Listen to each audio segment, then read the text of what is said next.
They've lost by 4 points, 0-7 in January. They haven't won since before Christmas, yet this is still, on paper, a very dangerous team. It certainly is, and the Titans know exactly what they're getting into here this afternoon with having played Carroll just a couple of weeks ago.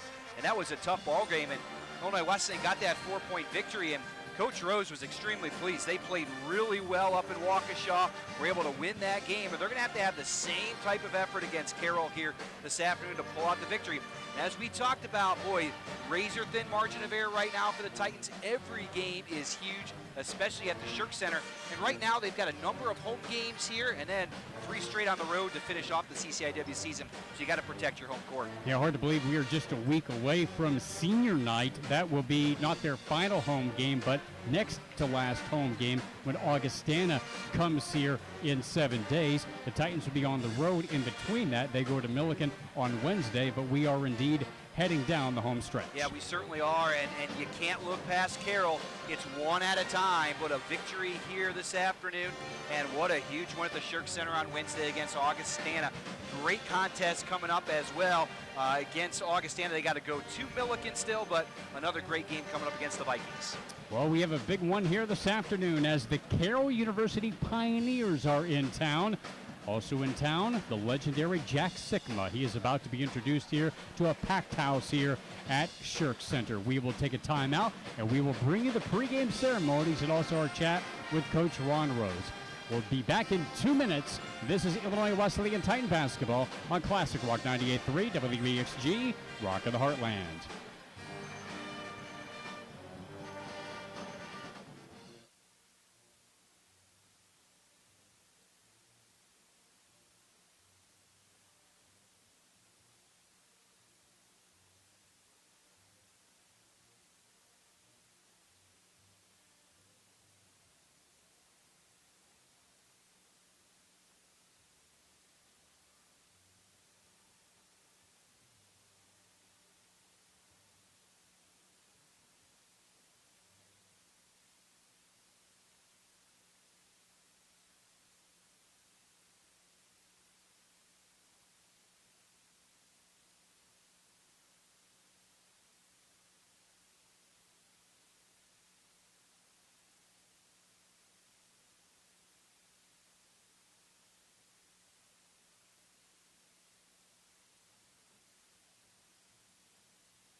Welcome back to Shirk Center here at Illinois Wesleyan. Eric Stock with Joel Swanson and Nathan Schertz in studio.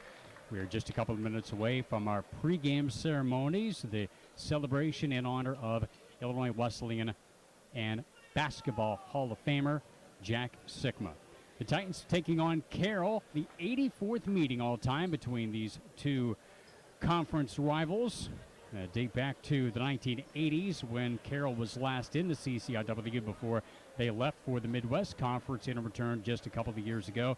The Titans have won all time 65 of those matchups and lost 18. Titans are 6-2 against Carroll since they returned here to the CCIW back in 2016. The Titans won that first head-to-head battle 2 weeks ago in Waukesha by 71 to 67 final. We mentioned the Pioneers. They have had some tough losses in recent weeks, losing 7 straight by a total of 33 points. Most recently to Wesleyan, Wheaton, Augustana, and Carthage, all CCIW contenders by 4 points each.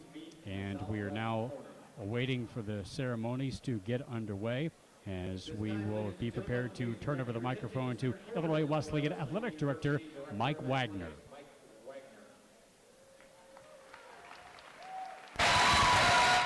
Thank you all. I got some bad news for Jack. With crowds like this, we're going to have you back every week. So thanks for coming out and supporting this great day, and in recognition and honor of all of Jack's achievements, both as a Titan and then in his professional career as well. So at this time, I would like to have Jack and his teammates come on out to center court, please.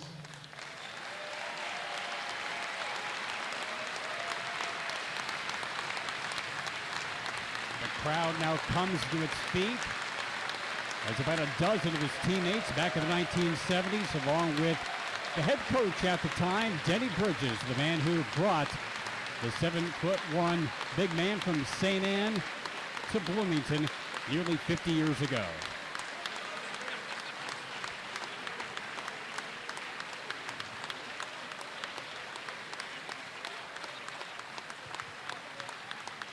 A little over a year ago, we were trying to think about different ways to honor some of our former student athletes that had excelled not only at Illinois Wesleyan, but after leaving Illinois Wesleyan as well. And so I went up to Coach Bridges and had a little conversation with him and said, hey, I'd really like to do something for Jack Sikma. I'd like to do it last January, February, and maybe drop a banner or something for him in his honor of all the successes that he had.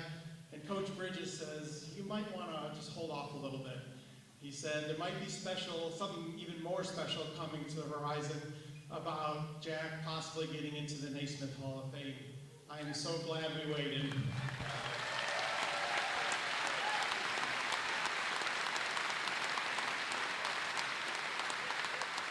We have a pretty high standard that Coach Bridges started, that we do not drop a banner in the Shirk Center unless you finish in the top 4 in the country.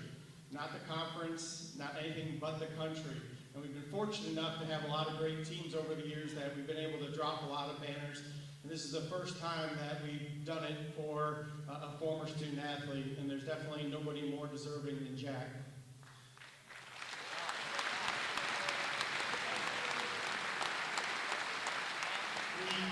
We stress a lot at Illinois Wesleyan about the commitment to excellence in academics, athletics, and service to others.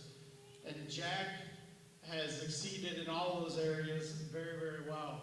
He was a 2-time academic All-American and was then inducted into the Academic Hall of Fame.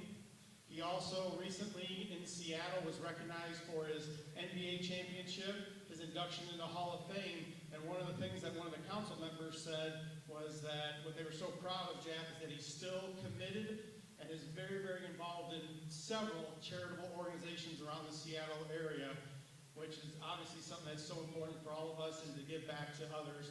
And Jack is definitely a living example of doing that.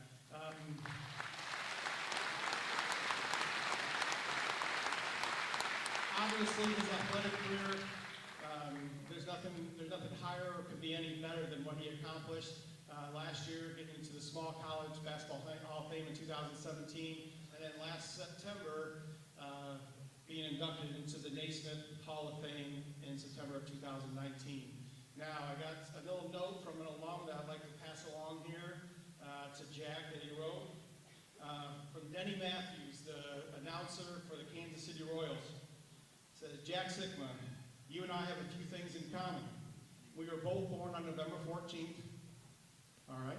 We both went to a great university in the IWU and are both members of our respective sports Hall of Fame. Congratulations on your terrific accomplishments and a big hand today with a banner. Now it's time to unveil the banner. We're going to have Jack pull it, and this is the first time anybody's seen this, and it's permanently in the rafters here. And let's go ahead and give that thing a tug. Tony Bankston, the Associate Athletic Director with Illinois Wesleyan, hands the rope to Jack Sikma. There it is. In green, it says Jack Sikma, 1974 to 1977. His 4 years at Illinois Wesleyan. The old number 44 white jersey and green numbers and letters, and Naismith Hall of Fame right below it as the crowd cheers while still on its feet. Jack Sikma still in his Hall of Fame burnt orange jacket that they presented him when he was inducted into the Hall of Fame last fall.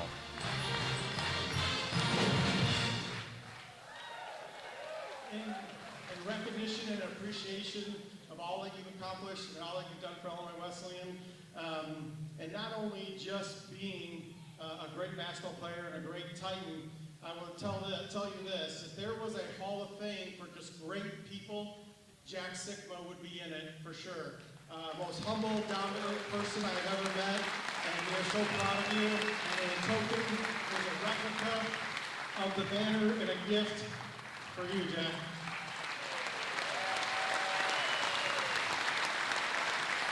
Thank you. Thank you. It's good to be back among the Titans. Just to make it clear, this is my Hall of Fame jacket. I'm not rooting for Carroll today.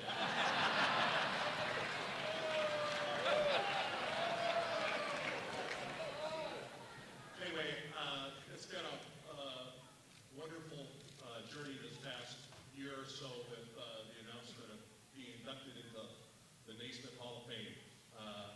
So many people have reached out. You realize how fortunate you are and how many people had such a part of it from day one, from your hometown through your career, basketball career, and then beyond.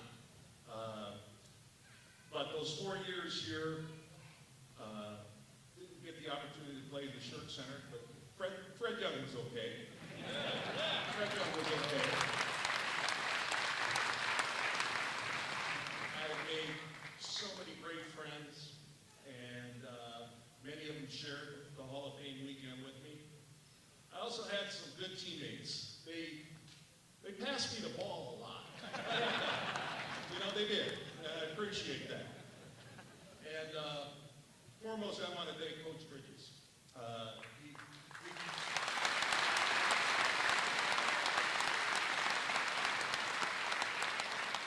He wouldn't let me turn him down. He was relentless as a recruiter, and he made a lot of promises to me in the sense of we're going to make sure you find a way to be the best basketball player you can be. And he did that every day and challenged me, and I can't appreciate it more. Coach, thank you.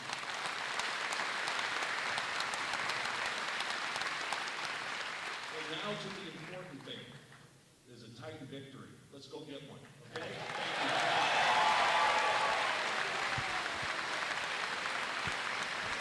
Handshake between Jack Sikma and Mike Wagner.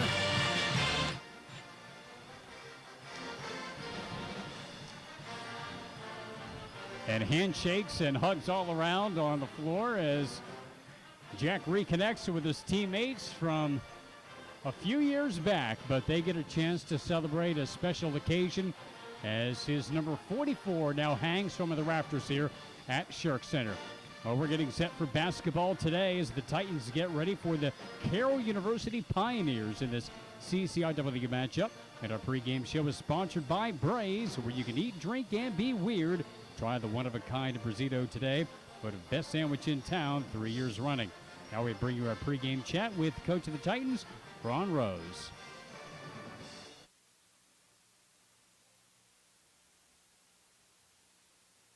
And we'll bring that to you here in just a moment. We'll take a quick timeout. This is Titan Basketball on Classic Rock 98.3 WEXG, Rock in the Heartland.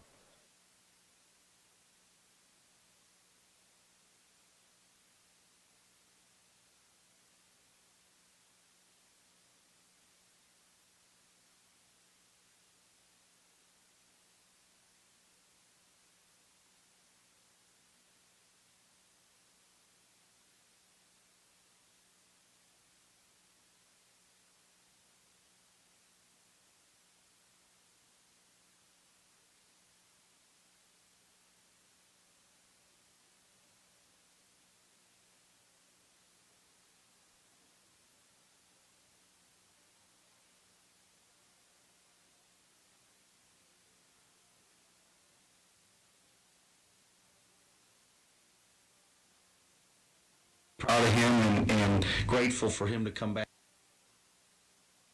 and share.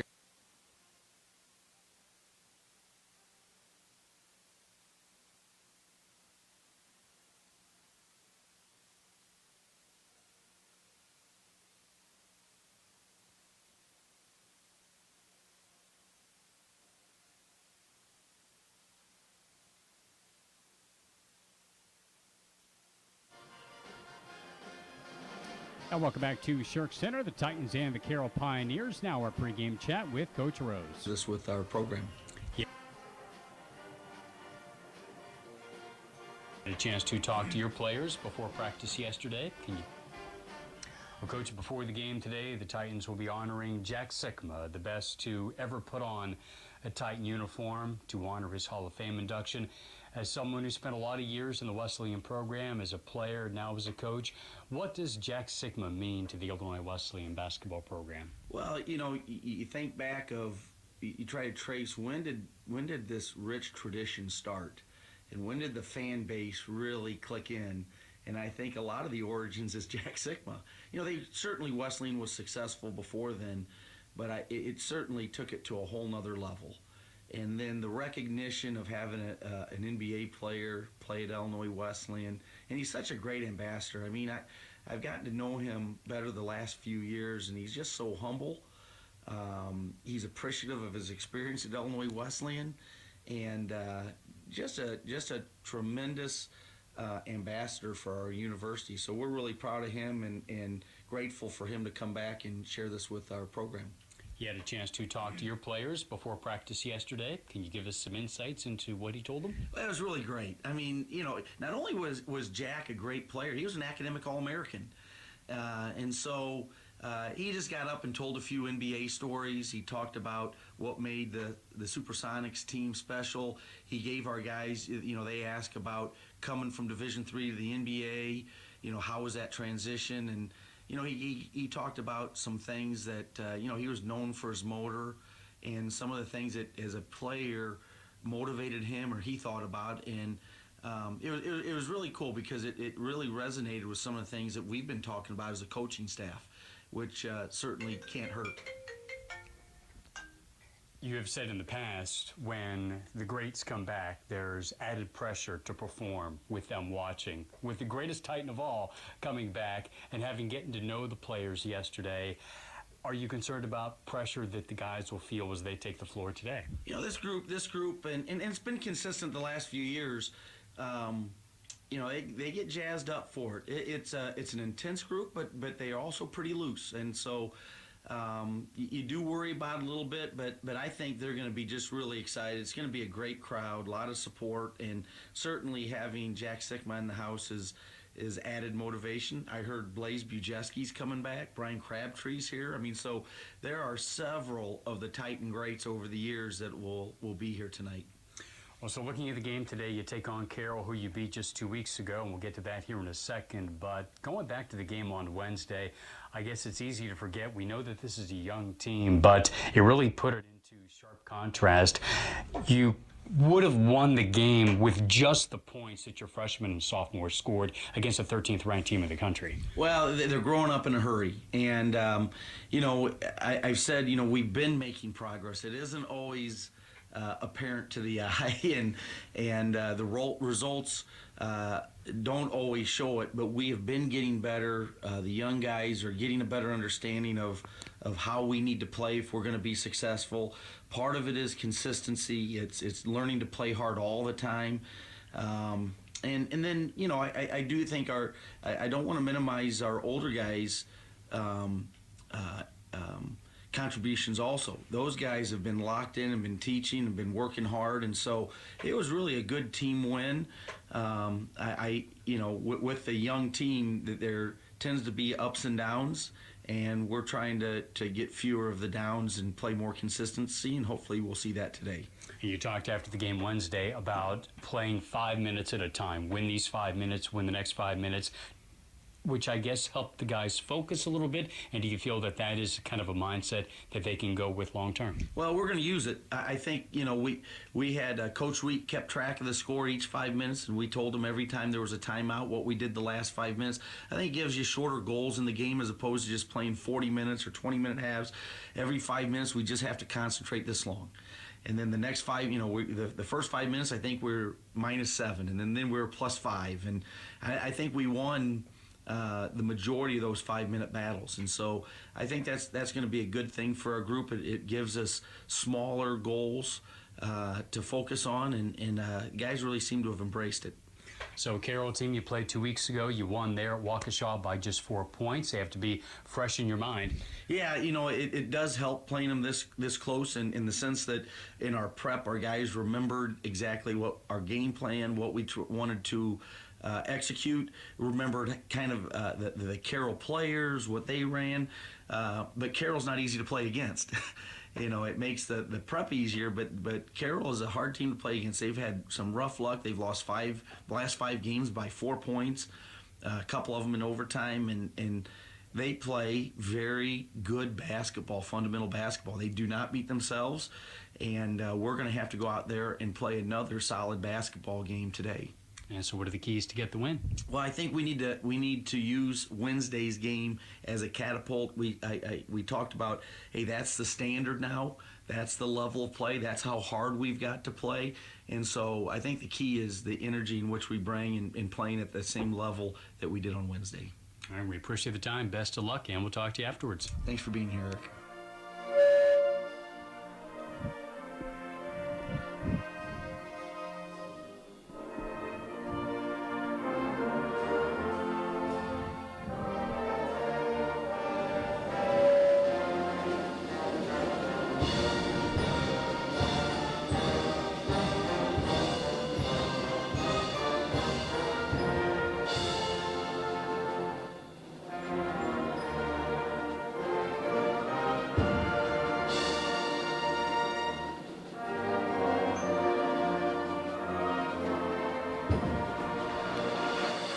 Titan Pep Band performing the national anthem for today's near-capacity crowd here at Shirk Center. As we get set for the starting lineups for our Titan pregame show, sponsored by Braze, we'll start with the visiting Carroll University Pioneers, coming in with a record of 9-10. They are 2-8 in the College Conference of Illinois and Wisconsin. Starting is Taryn Hall at 6'2", a junior from New Lisbon, Wisconsin. Next up, Charlie Soule is a 6'2" senior forward from Oregon, Wisconsin. Cale Maupin is a 6'4" senior forward from Peatone, Illinois. Nick Perry is 6'2" senior guard from Lake Zurich, Illinois. And rounding out their starting 5 is Ryan Clary, a 6' junior guard from Pewaukee, Wisconsin. Pioneers are coached by Paul Combs in his 7th year at Carroll. Has a record of 89-79. Has been a head coach for 21 years. Prior to his time at Carroll, was the head coach at Wayne State and also at Wisconsin Platteville. And for the host Illinois Wesleyan Titans, their starting 5 has Luke Yoder at the point guard spot, the 6' freshman from Central Catholic High School in Bloomington. Luke is averaging just under 10 points per game as he makes his 12th start of the season. Keandre Schumacher, the 5'11" redshirt sophomore guard from University High in Normal, and the transfer from Division I Winthrop. Keandre is averaging 13.3 points per game. Pete Lambesis, a 6'5" sophomore guard from Mount Prospect, Illinois. Pete is averaging 12 points per game and has 24 steals, which is tops on the team. Up front, Doug Wallen, the 6'5" junior forward from Champaign Central High School. Doug is averaging 11 points and 6 rebounds per game. And Charlie Bear, the 6'7" junior forward from Glenbard South High School. Charlie is leading the league in rebounds at just over 9 a game, scoring just under 9 points per game on the season. The Titans, coached by Ron Rose in his 14th season, a record of 255 victories and 126 defeats. The Titans are in their home gray jerseys, their alternate home unis with green numbers and letters. Titans on the front of their chests in white trim, and Carroll in their road dark blue with orange numbering and lettering, and Carroll on the front of their jerseys and a white trim. And the Titans win the tap, and we're underway here from Shirk Center. As Schumacher goes out on top to Charlie Bear on the left side, going over to Lambesis. He'll one-hop the ball baseline to Wallen with a quick spin move baseline. He'll turn and fade on the 12-footer off the back iron, no. And Cale Maupin boxes out for the rebound for Carroll. Yeah, nice job by Maupin on the weak side right there. Tough shot by Wallen. And a good job of keeping him away from the basket that time by Carroll in the first possession. Taryn Hall at the top of the key goes to Clary, and the left side to Soul, goes behind the back. Bouncing baseline from Maupin, gets cut off, swings it back out to Penny. Now to Maupin, back at the right to Hall. He'll stroke a well-contested three. It spins out, hits off the rim twice, and Bear collects the rebound for the Titans. Yeah, we saw Carroll get off to a red-hot start off and walk up and walk a shot behind the three-point line. Yoder into the front court. Now it's Wallen. One hands the ball to Lambesis, rolling off a pick. Picked up on the switch by Hall. Goes to the left of Wallen in front of the Pioneer bench. Moves into the left elbow. Swings it out to Yoder. Dribbles the baseline. Around one defender. Had a tip. Blocked and recovered by Carroll. Yeah, good help side defense that time. Two defenders coming over from that weak side to be able to keep Luke from getting to the basket. Penny shuffling to the left. Swings it back out to Maupin, top of the key. Still no score. A minute gone by. Deep to the right, it's Clary as he journeys to the left side, guarded by Bear out on the perimeter. Down low for Maupin with a head fake. Kicks the ball back out to Hall. Baseline to Maupin against the shorter Schumacher. The kick out to Soul. Lost the basketball on the dribble, and Yoder gets the steal with a 3-on-2. Yoder right side. Lambesis parks it there. Doesn't take the shot. Keandre does. His three is off the back iron, and Hall pulls down the rebound for the Pioneers. Yeah, Maupin caught the basketball against the smaller Schumacher in the post twice. I'm surprised he didn't try to turn and try to score over the top. Nearly 2 minutes in, still no score. Clary kicks into the corner. Three on the way by Penny is short. And the baseline rebound taken by Doug Wallen. Yoder pedals into the front court. One-on-one, goes baseline. Got stripped. Pocket pick by Penny. Watches his back. Down the left side. 2-on-1 across to Clary. Tough shot. Missed it, but fouled on the shot underneath the bucket for the Pioneers. Now we saw both these teams get off to great starts offensively up in Waukesha. Both teams off to extremely slow start here in the first 2:10 of the contest. Carroll with a chance to be able to get on the scoreboard here with a couple of free throws coming up, but both teams not knocking down shots to start the game. Ryan Clary at the line and is long on the first, so the lid's still on the basket for both teams. First foul of the game goes against Pete Lambesis for the Titans. Yeah, a couple of really good shooters getting good looks. Nick Penny for Carroll a few moments ago, and Keandre Schumacher as well. Free throw does go down and the second one, and Carroll does take a 1-0 lead. And they'll set up a full court press, a skip pass across to Schumacher as he'll yo-yo the ball into the front court. Back out on top. Bit of diamond pressure there for the Pioneers, trying to take some time off that shot clock before they dig in man-to-man on the defensive end. Schumacher looking backdoor pass a little wide for Lambesis, but able to keep it in play. That sets up Yoder, who hits a three from the top of the key. Yeah, good ball movement that time. Doug Wallen had a good look, gave it up for a great look that time from Luke Yoder. And the Titans have their first basket, up 3-1. Here early in the first half. Hall on the left side, bouncing baseline for Maupin against Bear. One-on-one, kicks it out. Penny thought about the shot. Works off the pick, hedging toward the baseline, raises an 18-footer and hits. Yeah, nice job with the mid-range game right there. You got to take him off the three-point line. Did a nice job of pulling up, rises over the top of the shorter player and knocks it down. Tied at 3 minutes in. Schumacher rolls to the left with a left-hand dribble. Chest pass left side to Yoder. Yoder scans the defense. One hops the ball to Wall on left elbow. Swings it out to Bear. Over to Lambesis. Steers the right side to Schumacher. Ball tipped away, and Schumacher surrounded the basketball to let it roll out of bounds, knowing it was off of Penny, so it'll still be Wesleyan ball, 12 to shoot. Yeah, Carroll does not have a tremendous amount of size inside, and we'll see if they can pound it into Charlie Bear a little bit more here as the half goes on. The inbound comes to Yoder. Deep on the right wing. Rolls off a screen, picked up by Hall on the switch. At 5, at 4, into the corner. A three attempt by Lambesis was blocked. Recovered by Wallen. Shot is good if it goes, but it comes up short as the shot clock expired. Yeah, another good defensive possession there by Carroll. Titans come up on the short end. Penny going out high to Clary. Clary rolling off the pick by Soul. Gets it back to Soul. Holds the ball. Gets the left side to Maupin. Has an alley baseline. Takes it down deep on Bear with a jump hook for 2. Yeah, good right-hand hook, and we thought the Titans would have advantage in that low post scoring, but Maupin able to go to that right hand get another bucket there for Carroll. Pios have a 5-3 lead. Wallen to the right elbow. Thought about the shot. Doesn't take it with a handoff to Schumacher. Gives it back to Wallen. Thought about the shot. Tees it up. Back out to Lambesis. Lambesis will advance. Looking to the right. Delivers a pass to Schumacher. Kicks it back out to Lambesis. Squares for three. Front rim, no. Rebound going to Muffin for the Pioneers. You can see how well Carroll checks out down low. Great box outs. Able to clear that rebound. Penny flips it out to Maupin. Looks right, couple of the bounces. Hands off to Clary. Thought about the shot. Shuffles the baseline. Kicks it out to Hall. His three is short. Bear pulls it off the rim. And neither team shooting very well here to start the game.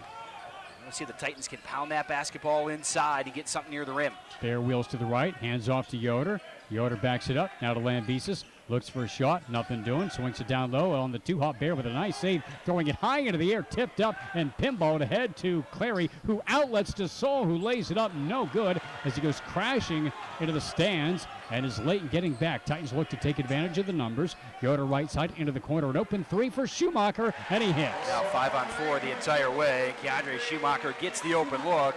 Titans go back ahead. Boy, they need to work on that entry pass to the post and getting a better angle down there for Charlie Bear. Titans up 6-5 early in the first half. Soul on the left side. Hedges toward the baseline. Gives up the dribble. Kicks it out to Clary. Out on top to Hall. Right side to Maupin. Gives it off to Penny. Pass a little wide for Maupin. Runs it down on the wing. Backs down. Turns. Has to kick it out. Hit it off the knee of Schumacher. And a steal for Yoder. Yoder with a 4-on-2 if they hurry. Yoder all the way. Blocked. And recovered by Penny for Carroll in the outlet to an uncontested Cale Maupin. And he glides in for two. Yeah, unfortunate time for the Titans. Luke Yoder got all the way to the rim. Nobody got back on defense there for Illinois Wesleyan. Most of the Titans are going to take a timeout. Corey No and Matt Leyritz have been sitting at the scorer's table for about a minute and a half right there, trying to get Leyritz in the game, get some low post scoring. This comes with 14:09 to go in the first half, and Carroll with a 7-6 lead. Not surprising, these two teams might come out a little jittery, a little tense. You would think the Titans especially, being on their home floor in front of a packed house and with all of the energy following the Jack Sikma ceremony and the fact that they want to play well for not only him, but all the other legends that are back here today. Yeah, no doubt about it. Illinois Wesleyan maybe settling some from jump shots here early in the contest and not taking advantage of that low post scoring I'm sure they're able to get inside against a smaller Carroll team. Try to get Matt Leyritz now in the ball game. Boy, Matt has really played well in the last couple of ball games. Some great scoring inside for Illinois Wesleyan. We'll see if he can give them a boost off the bench. Another guy that really knows how to put the ball in the basket is Corey No. We're going to see him on the floor for the first time for Illinois Wesleyan. So a couple guys who can score for the Titans getting on the floor, and it's kind of what they need right now, Eric. Just 6 points on the board here at the 14:09 mark of the first half. As Luke Yoder brings it up for Wesleyan. Man-to-man defense by the Pioneers. Left side it goes to No. Back out to Yoder. Swings it left for Schumacher. Yoder once again. Man-to-man defense off the screen by Wallen. Backs it out to the right wing. Kicks it out to Wallen. Down low for Leyritz. Puts it on the floor with a hard dribble. Down low. Had it blocked. Got it back. Follows and scores and draws the foul. Yeah, he could be a tough matchup in there. And Charlie Bear is going to give you a lot of that rebound, hustle. Does everything for the Titans. All that dirty work that Charlie's able to do inside for Illinois Wesleyan. Matt might be a little more of a skilled finisher near the basket, be able to show it right there, extending over the top, get his own rebound, be able to put it back and score, and he could be a tough matchup for Carroll inside. The foul goes against Carter Sturgeon, a 6'6 freshman from Centennial, Colorado, as Leyritz converts to the three-point play. At a 9-7 advantage for Illinois Wesleyan. Penny rolling off the screen. He'll fade on a 16-footer. That's short. Wallen comes down with the rebound. Ahead to Yoder. Chest pass ahead to Schumacher. He accelerates to the goal and lays it in. Yeah, there's very few guys in the CCIW that have as quick a first step as Keandre Schumacher. That just shows how explosive he can be right there, Eric. Able to get to the basket, be able to finish. Titans lead 11-7. Sturgeon on the right side to David Analis, a senior from Miami, Florida. Into the corner. Penny open for a moment. Good closeout by No. He sidesteps, pops the three, missed it. And the rebound to Wallen. Ahead to Schumacher. Schumacher shovels it off to Yoder. Goes baseline. And now reverses and is able to score. Not a reverse so much, but a stop and go to the baseline. He juked out his defender and lays it in. And the Titans on a 7-0 run after that last timeout. Yeah, great job with that hesitation dribble right there. That hesitation dribble on the baseline freezes that defender for just a moment. Then you get the blow by all the way to the rim, and good thing for Luke Yoder, able to finish inside. Good run by the Titans, and really kind of maybe sparked by a couple guys coming off the bench. You get Corey Noe in there, you get Matt Layritz in there. All of a sudden, a nice run here by Illinois Wesleyan. Did a really good job on the defensive end as well, taking Nick Penny off that three-point line. Nick Penny can make that mid-range jumper, but boy, when you take him off that three-point line, made him put the ball on the deck a little bit, maybe a little more uncomfortable with that shot. Nick Penny is a very, very good player for Carroll. Really shoot the basketball. Nice job by the Titans. Keandre Schumacher had gone for a steal, and Corey Noe did a really nice job of switching back on to Penny and taking away that three-point shot. Titan basketball sponsored by Anywhere, Anytime Journeys. It's your place for travel. Call Brad at 217-892-2526. It's like having a concierge on call. Anywhere, Anytime Journeys. Now on the left side, it's Hall in the corner for the Pioneers. Swings it on to Maupin. On the right side to Clary. Clary holds the basketball, guarded by Lambesis. Coming out high to get it is Hall. Hall, tight D by No. Around the horn to Soul. Soul guarded by Wallen. He goes baseline with a spin move. The drive of the kick out to an open Maupin. His three is short. The rebound goes to Soul, and he'll bring it back out. Yeah, Carroll has not shot the ball well here to start the game and struggled somewhat on the offensive end. Maupin with a strong move inside on Wallen. He goes to the jump hook, left it short. And Layritz rebounds. And Carroll went to the swing offense that time, trying to maybe get the basketball a little bit more inside. Schumacher swings it out to Lambesis in the corner. Back out to Key. He'll pop a long three, short. Maupin rebounds. Yeah, I'd like to maybe I'll step into that one just a little bit more for Keandre from that range. He's been one of the best three-point shooters in the league this year, but cooled off a bit in the last couple of games. And Lambesis is able to rip the ball away from Clary enough to force a tie-up. Alternate possession will keep it with the Pioneers as Wallen comes out of the game. And Charlie Bear is back in. Yeah, numbers bearing out the score. Pioneers just 27% from the field so far. Titans not much better at 35, so neither team lighten it up. Well, they've not been an offensive juggernaut this year in Carroll, but they keep it close with great defense. They are the top defensive team in the league as far as points allowed go, which has to be frustrating for a team that's lost 7 in a row. They keep them all close. Layritz with a foul on the baseline against Maupin. Yeah, they do a good job of controlling the basketball, controlling the game with their pace of play. Not only they might be frustrated with their losses, but boy, they can really frustrate an opponent the way they run their offense and just kind of slow you down. Paul gets it down low and has to double clutch, and he kicks it out, throws it away. The steal by Schumacher, who blew past everyone, but then had it poked away by Hall just as he got into the paint. Goes out of bounds and still Wesleyan ball. Yeah, one step away right there from being able to get all the way to the rim and show that explosiveness. Lambesis to inbound. Overhead pass thrown away. The tip by Maupin, but it goes to Layritz. Titans get a break. Nell on the dribble drive behind the back, looking. Gets it down low to Layritz.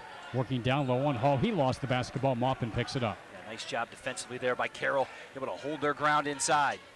Penny goes baseline. Pulls up, leaves the shot short, missed it from point-blank range. It's loose on the floor, and it looks like we'll have another tie-up between Layritz and Soul, and the ball will go to Illinois Wesleyan on the arrow this time. Yeah, nice job by Nick Penny. Knew he had the angle, knew he could get to the glass, just couldn't finish.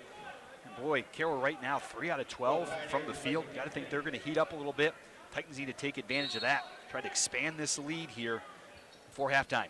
Ethan Bolino is a 6'1" freshman from Oak Forest now into the game.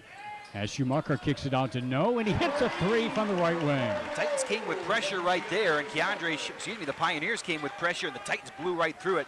Keandre Schumacher on the dribble, able to find No, and Corey Noe knocks it down. That's a 10-0 run here for the Titans as they lead 16-7.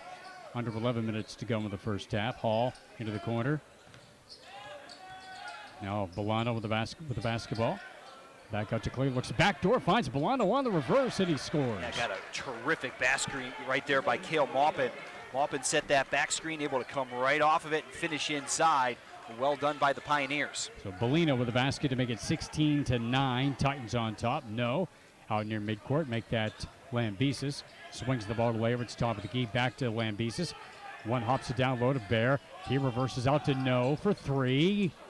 Off at the side of the goal, and Bear tried to keep it alive. Instead, he tipped it toward the bleachers. Yeah, the thing you like about that, though, is inside-out basketball. I think that's where it's going to happen for the Titans here this afternoon. Pounding that basketball inside of those big guys and kicking it back out to the sharpshooters on the perimeter. The Titans can do that consistently. They're going to be in good shape on the offensive end. One of the things that Carroll does really well is they block out. It is difficult to get those offensive rebounds. Another nice seal that time for the Pioneers, making it difficult to get a second shot for the Titans. 16-9, Titans on top. Carroll with the basketball. Titans come in with a 12-6 record. They are 6-3 in the CCRW, currently tied with Wheaton for the 4th spot in the conference race, just a half game behind Augustana. Pass baseline to Hall, nearly hit him in the face, but a nice catch and recovery, and he scores at the left baseline. Yeah, a couple of Titans got hands on the basketball. Hall strong enough, able to power through it, be able to find the basket. 16-11, pass down low to Bear from No, and it was blocked by Maupin, but he got more than just the ball, and that will be a shooting foul. You got to think the Titans feel if they can get good angles into the post, that they can really pound the basketball inside against Carroll. Maupin is only 6'4", but does a great job with his physicality inside. Really does a good job beating guys to the spot, take away the angles as much as possible. That's going to be the key of keeping that basketball out of the painted area as Charlie Bear knocks down that first free throw. But you got to think for the Titans, if they can continue to pound away at Carroll inside, they can do some damage. And again, going inside out, throw it into the big guys, you get those doubles down low, kicking it out to the shooters. They called that foul on Taryn Hall, his first and the team's second. Bear gets both, and the Titan lead is back to 7 at 18-11. A little bit of token pressure here for Illinois Wesleyan. Make Carroll work it up the floor, take some time off that shot clock. Less time you have to play on the defensive end. Penny crosses the 10-second line, now to Maupin. On the left side to Bellino. On the wing, Maupin. Fakes left, goes out of the wing to Justin Gruber. His pass out of the paint leads to a reach-in foul. Looks like that's going to be against Cody Mitchell, Titan freshman from St. Charles East High School. Yeah, Cody is a talented player. He's going to have some good minutes for the Titans here the rest of the season. Getting some action here this afternoon so far. Ball thrown away, but they are able to catch it to the backcourt, and Bellino does that as the intended target cut toward the baseline. The ball thrown behind him, but they recover. Shot clock at 10. A crossover move by Hall into the paint. Kicks it out to Gruber with a shake and bake move at the top of the key, and he's whistled for traveling. Yeah, put the ball on the deck, drag that back pivot foot before he can get the ball down, and a turnover against Carroll. And again, we see the Pioneers a little token pressure of their own. They'll go man-to-man here, three-quarter court now, and drop back into that man-to-man defense. 18-11, Titans have the lead. It is Yoder with the right side, out on top to Mitchell. His pass nearly tipped, but corralled by No. No shuffles to the baseline off the pick by Bear, and his pass back to Bear was tipped out of bounds.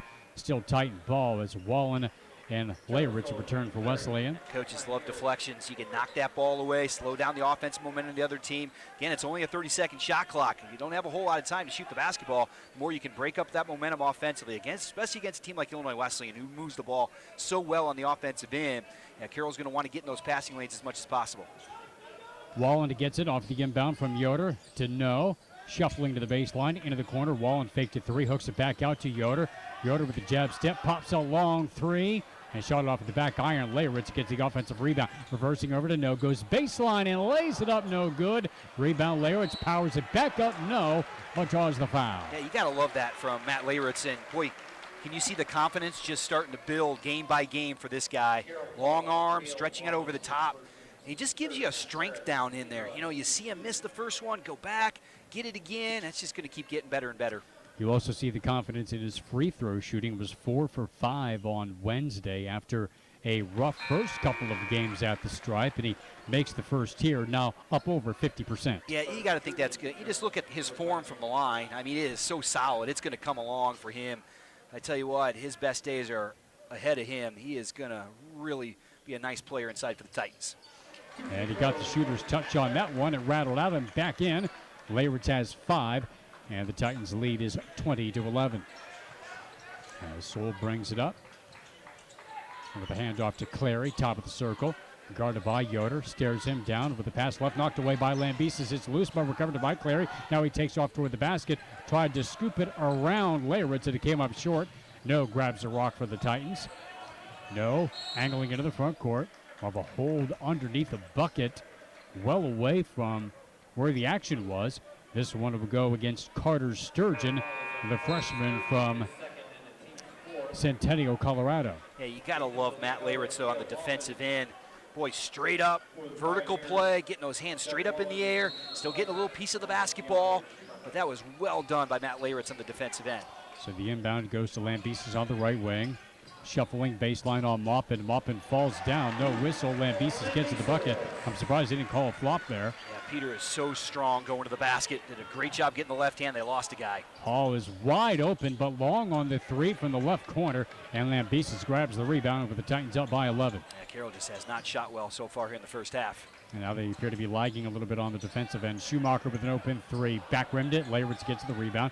Leyritz powers it back up. Leaned into his defender, and he'll get the offensive foul. Yeah, when you drop the shoulder, you're going to get that call. A good call by the official right there.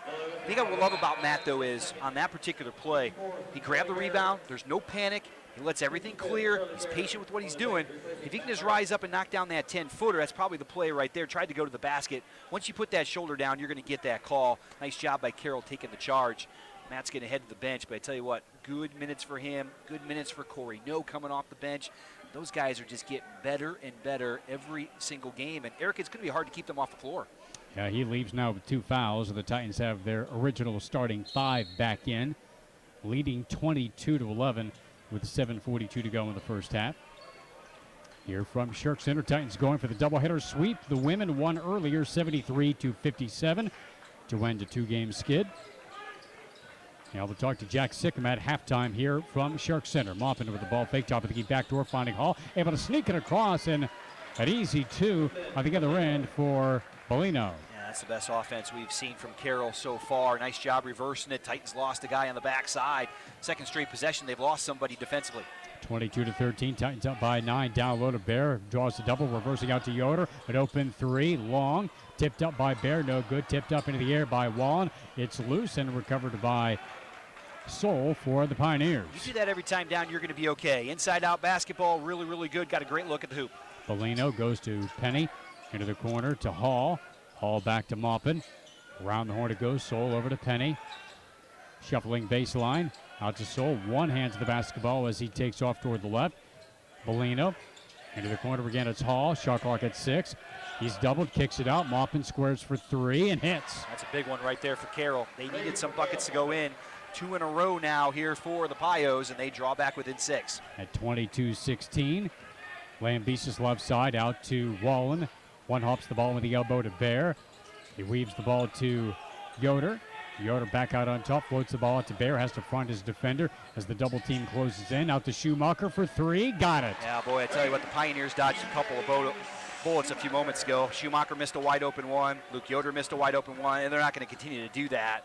And Keandre knocks that one down. We saw the Pioneers double the post. An interesting move because they left a guy open on the backside. That 3 for Schumacher gives him 8. And the Titan lead is 25-16. Top of the key, Soul with the ball fake, moves in on Wallen with a loose dribble. Somehow able to corral it and then spun to the basket. And the shot spun out. And it goes out of bounds. But the Titans were unable to clamp down to the rebound. So Carroll keeps it as no returns for Lambesis. Yeah, Carroll missed an easy one inside, and boy, Doug Wallen loved to have that one back. Quick update on a score. Elmhurst leads Wheaton 37-25, 5:15 to go. That is in the first half. As the inbound comes in to Maupin on the right wing, left dribble, spin move out to Penny, a long 3. Back rimmed it, no. Rebound goes to Soul, they reset. Analyst on the wing. Back out to Soul, on the right to Penny. Inside, pass batted away by Bear, but recovered. Maupin strokes a baseline jumper. That spun out. Rebound, Doug Wallen for the Titans. Lobs it head to Yoder as he pedals into the front court. Steps up, has a seam, jump step to the basket for 2, and draws the foul. Nice job by Luke Yoder. But you talk about a kid who knows when he's got the angle. That's such a great frame for a freshman. Be able to use that strength to be able to get to the basket and finish inside. You know, Carroll doesn't really have any rim protectors like we're going to see against Augustana, Carthage, those types of teams. Get to the basket, get it up on the basket right there and able to finish. We're going to see Alex O'Neal now for the first time here this afternoon coming off the bench, 6'9" senior. Bellino picked up the foul. Yoder with a free throw. That gives him 8 points. And the Titan lead grows to 12 at 28-16. As Clary brings the ball into the front court off the screen by Maupin, gets it out to Kale. Maupin on the right side. It goes to Soul, guarded by Wallen. Holds the basketball, gets it down low to Maupin. Moving down low on O'Neal. O'Neal muscles up. Maupin falls down, and O'Neal gets the foul. Had he not fallen, I'm not sure he got the whistle. Looks like Cale's been on skates a couple of times here today, but he was able to provoke the whistle. A tough call against Alex O'Neal down low. Alex just holding his ground inside. Crowd not real happy about that one. Probably not a great call, but sometimes when guys fall down, they're going to pick up those calls. Certainly tough break there for Alex. First on him, and the 15th foul.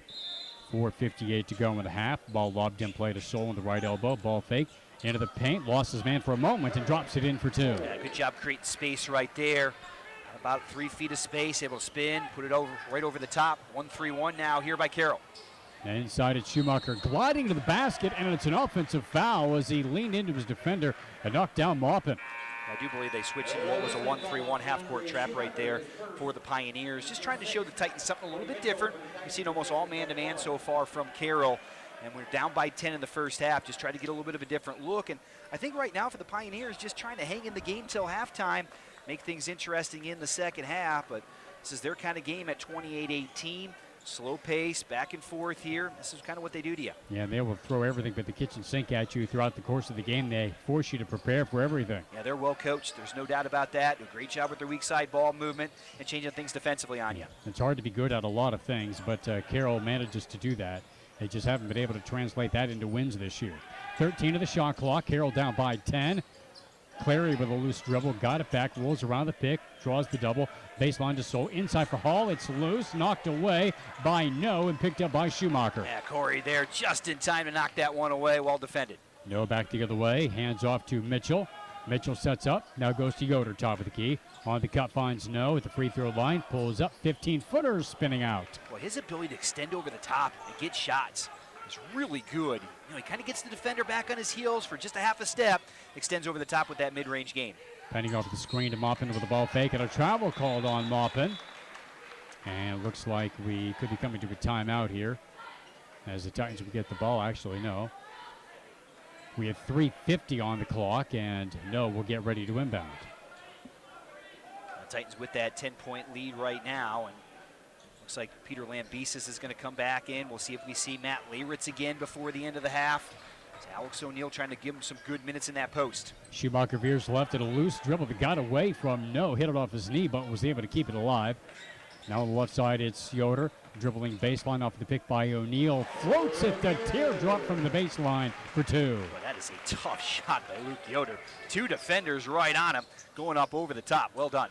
30-18, quickly back the other way. The baseline dribble drive by Charlie Soul for two. Yeah, Cody Mitchell getting beat to the baseline right there. That's tough to guard, though. 30-20, second basket of the game for Soul. Mitchell with a handoff to No. Left-hand dribble, top of the key, swings to left for Yoder. Yoder with a shake and bake move inside, got tipped by Hall, the help defender, and Hall gets to the recovery for the Pioneers. Trying to get between a couple of defenders right there. He's been able to get to the basket so far in the first half. Luke Yoder's done a nice job. A bit of a force on that particular possession. Titans lead by 10. Maupin dribbles baseline. He gives up the dribble, swings it out to Soul. On the right wing to Penny. They force him to his right. He kicks it out. Left side to Maupin. Maupin on the wing to Clary for three. Got it. I might get a timeout here for Coach Rose. Get some of those subs in the game right now. You got Charlie Bear, Wall, and Lambesis sitting there. And we'll see if he does take that timeout. He does. And he does with 2:30 to go in the first half. The Titans are up 30-23. We'll take a quick break. Back in a moment on Classic Rock 98.3 WBXG, Rock of the Heartland.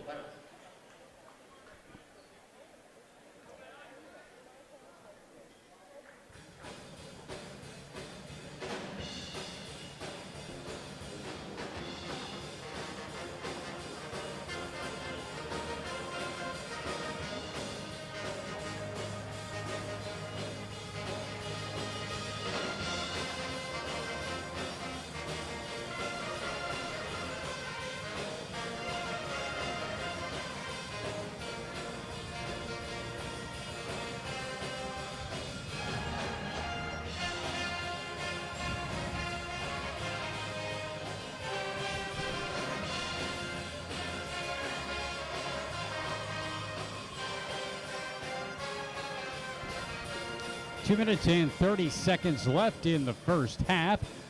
with the Titans leading Carroll 30-23. We'll be talking to Jack Sikma at halftime today. Now we look at some stats, and they're sponsored by Crabtree Financial, a proud supporter of Titan Athletics.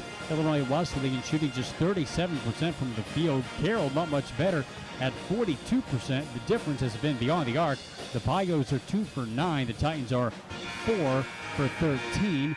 The Titans are +3 on the boards, and they have 5 turnovers, 6 for the Pioneers. Now let's see if Illinois Wesleyan can pound that basketball inside a little bit on this possession, play some inside-out basketball.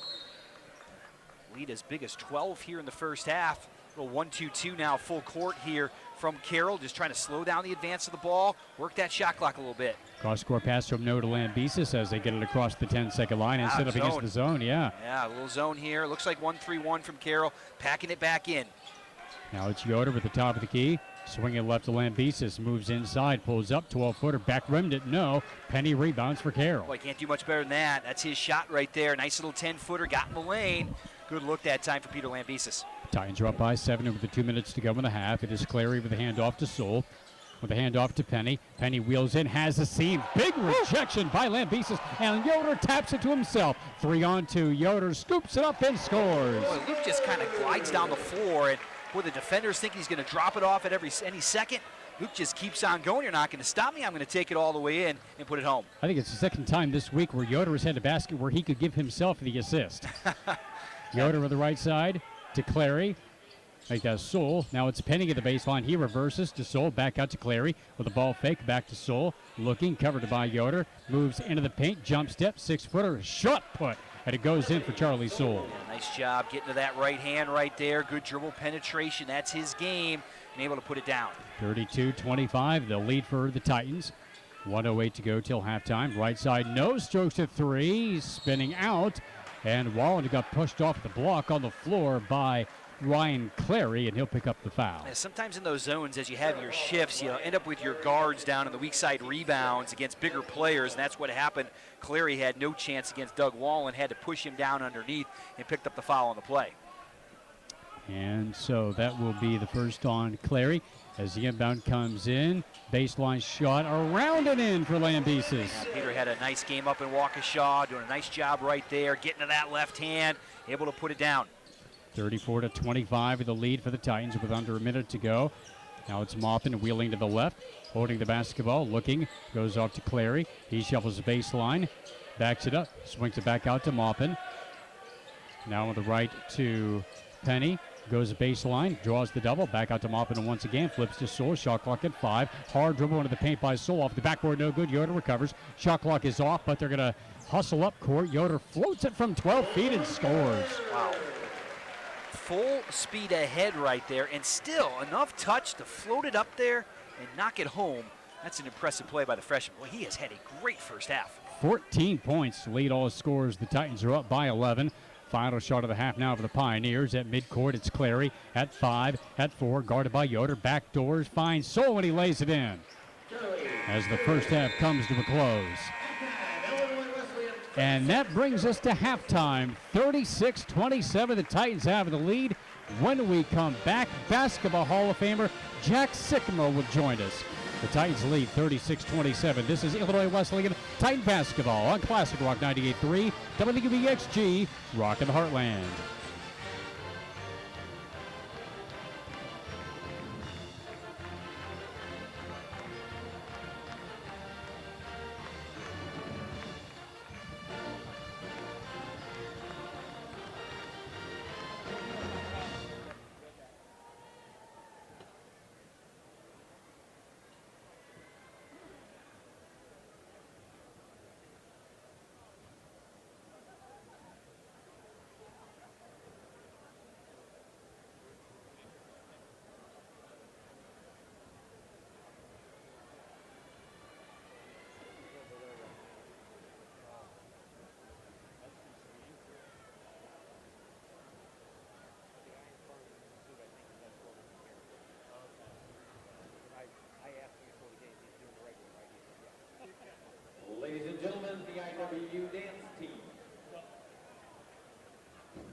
And welcome back to Shirk Center here at Illinois Wesleyan. I'm Eric Stock, and pleased to be joined by Illinois Wesleyan basketball legend and now basketball Hall of Famer Jack Sikma. And now we see Titans 44 here at Center Court, here at Shirk Center. I know that this may not be number one on your list of honors in the past couple of months, having been to the Basketball Hall of Fame, but what does this mean today to have all of Titan Nation here to embrace this Hall of Fame designation and to see your jersey hang in the rafters? Well, it just reinforces a lot of things with the decision to come here and play for Coach Bridges. And spent 4 years here at Wesleyan. Many friends are here. Again, it was such a good experience for me. And the basketball environment was a really good one for me too, in the sense that I had an opportunity to work on my game. Coach Bridges made a great commitment to me, and I was able to improve quite a bit as a player from my freshman year until it was time to graduate. And that improvement continued after you left Illinois Wesleyan in the NBA, of course. If we could go back a couple of months, we talked last summer when you came in town after you were designated for induction, but how was the ceremony itself? There were so many Titan fans there to cheer you on. Did it meet your expectations? Did it exceed them?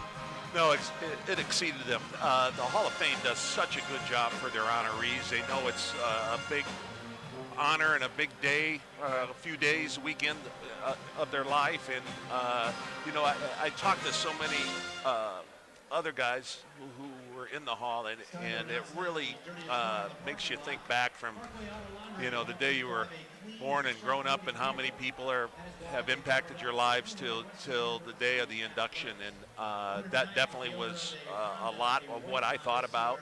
I wanted to portray that in my speech, just the number of people that have touched my life and how fortunate I've been. Now, the fact that you had retired as a player nearly 3 decades ago, did you wonder if this day was not going to happen? Was it in your mindset at all when the call came?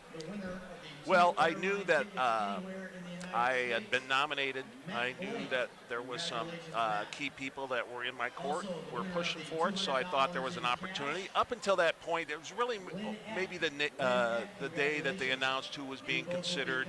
Every year I would think about, my name's not on the list this time. But it would be something that I would cherish for sure, but it didn't impact my life day to day. And and if it was, I just felt if it was going to happen, it was going to happen, and it wasn't anything I could do at this point. But I would have to think getting that designation would have to be life-changing. How is your life different now after? And I can't help but wonder, if it had happened, say, 10, 20 years ago while you were still a coach, do you think that might have changed anything for you? I don't know. It's a good question. There might be some differences. Again, I'm still surrounded myself, other than the Hall of Fame weekend, with the same people that, I've been in my life, for years. So from that standpoint, the fact that I could share that with so many people close to me, that was really the big thing, I think. And they enjoyed the weekend, as much as I did. And so from that standpoint, I have something that I've shared with a number of people close to me. As far as, changing my basketball, per se, I don't know. And I've chosen my course. Course has been good. It's not a time for what ifs.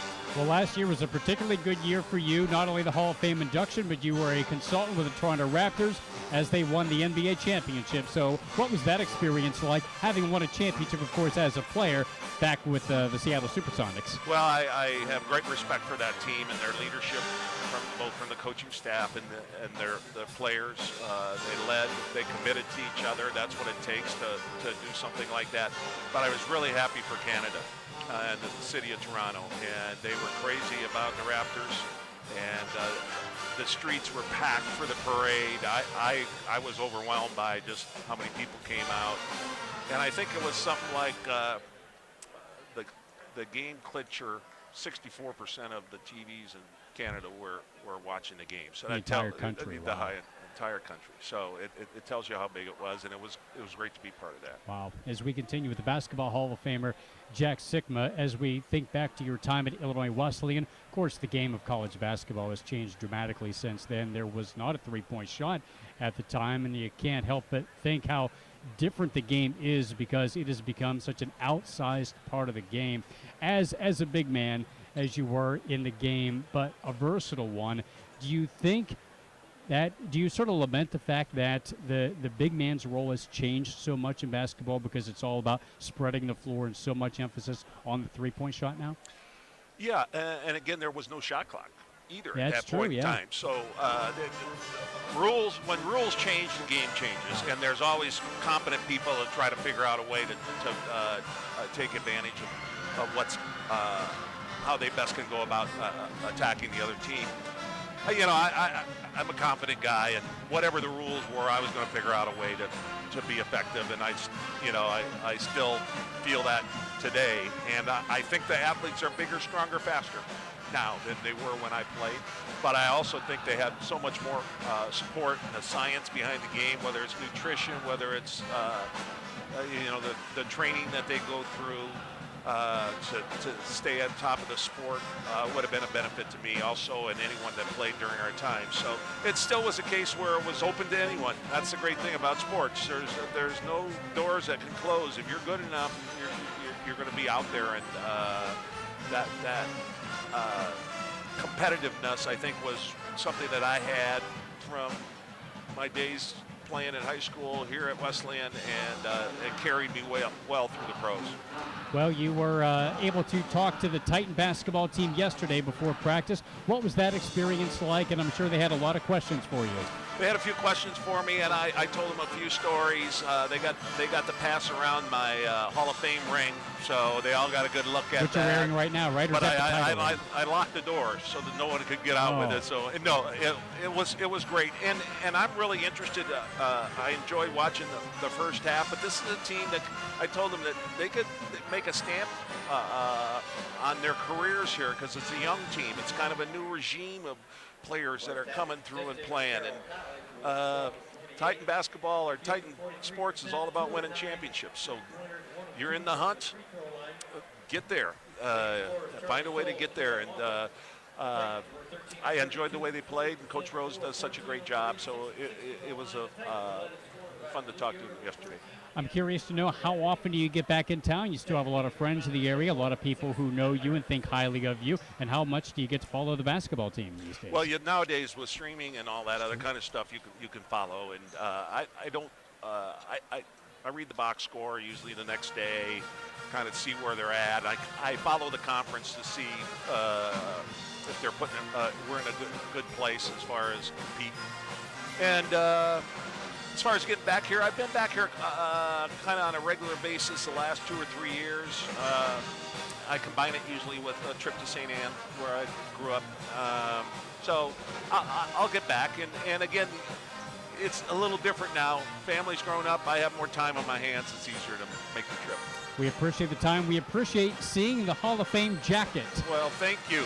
Thank you. It was quite an honor, and today was really special. And doesn't the banner look good up there, too? That is impressive. That is sweet. Titans 44, Naismith Hall of Fame for Jack Sikma. We appreciate the time. Best of luck here in Bloomington Normal, and we'll be seeing you down the road. Sounds great. Thank you. Hall of Famer Jack Sikma, our guest here at halftime. We're going to step aside, and we'll have the second half. When we come back in a minute, the Titans lead 36-27 on Classic Rock 98.3 WBXG, Rock of the Heartland.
Welcome back to Shark Center. Eric Stock with Joel Swanson and Nathan Schertz in studio as the Titans lead Carroll 36-27.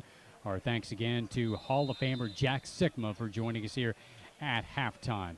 As Carroll has the basketball, we'll sprinkle the halftime stats in as the second half begins, with the Carroll going left to right in the second half in their road blue and orange. It's Penny on the baseline, kicks it out to Hall. Hall looks left, goes to Penny once again, flips it out to Maupin. He was their leading scorer in the first half. Clary rolls off a pick into the paint, slides past his man and lays it in. Boy, way too easy getting down the lane right there. Titans got off to a great defensive start in this contest. Struggled a little bit defensively to end the half. I know Coach Rose wants him to lock down. Boy, really easy for Clary right there. 36-29 is our score. The Titans are up by 7 as they're facing a zone defense once again. Yoder going inside for Bear, had it knocked away back to him. Now Wallen goes to baseline, floats a 10-footer and hits. That's a shot Doug's going to make right there. As looked like Carroll was trying to match up out of that zone defense. Have to take a look at that on the next possession. 38-29, the Titans are back up by 9. And that's the first basket of the game for Doug Wallen. He had 6 rebounds in the first half, though. He and Leyritz both had 6. Yoder led the Titans in scoring with a 14. Soule led the Pioneers with 8, and Maupin had 7 in the first half. As Maupin tries to hedge his way baseline, had it knocked out of bounds by Bear. Still Carroll ball, 6 to shoot. And Maupin trying to get down inside. They're doing a nice job of setting that high screen and getting the Titans to hedge out on it. That's given Nick Penny just a little bit more space to be able to drive to the basket. Hasn't been able to get there yet here to start the second half. Backdoor pass broken up by Lambesis, and the steal for Yoder. With the pass ahead to Wallen, puts on the brakes at the baseline. Good D by Soule as he cut him off, swings it out to Lambesis. And he'll sit up with a fake to the left, cuts to the right. Left side goes to Schumacher. Back out to Leyritz for 3. Got it. Boy, Matt playing with a ton of confidence. Carroll had to switch that time. Leyritz had a smaller player down to the post. They didn't find him. Popped out to that three-point line and able to knock it down. The Titans extend back out to a 12-point lead. Matching their biggest of the game at 41-29. Maupin top of the key. Delivers the right side for Penny. He'll pull up. 18-footer, yes. Yeah, he's just not going to miss that one. They're going to have to hedge out on that. They can't let that ball screen, as Keandre Schumacher got eaten up by that ball screen that time. Somebody's going to have to hedge out because you can't let Nick Penny turn that corner and get a 15-footer. 6 for Penny. The lead down to 10. Leyritz another 3 in the air ball. This one rebound to Wallen. Kicks it back out. Lambesis for 3. Front rimmed it, no. And the rebound goes to the Pioneers. Titans were 4-14 from 3 in the first half. Pioneers 2 for 9. It's been a rough day shooting the ball for both these teams. Carroll in particular, was Penny missing the pull-up. And the rebound pulled down by Leyritz. Back the other way for the Titans. Yoder pulls up in the right wing. Loose dribble. Regains control. Shovels it down low to Leyritz. Backs down on Maupin. As they bang a couple of times, and Maupin will be called for the foul. Yeah, they can wear Carroll out inside. Maupin is really that one strong player in the post.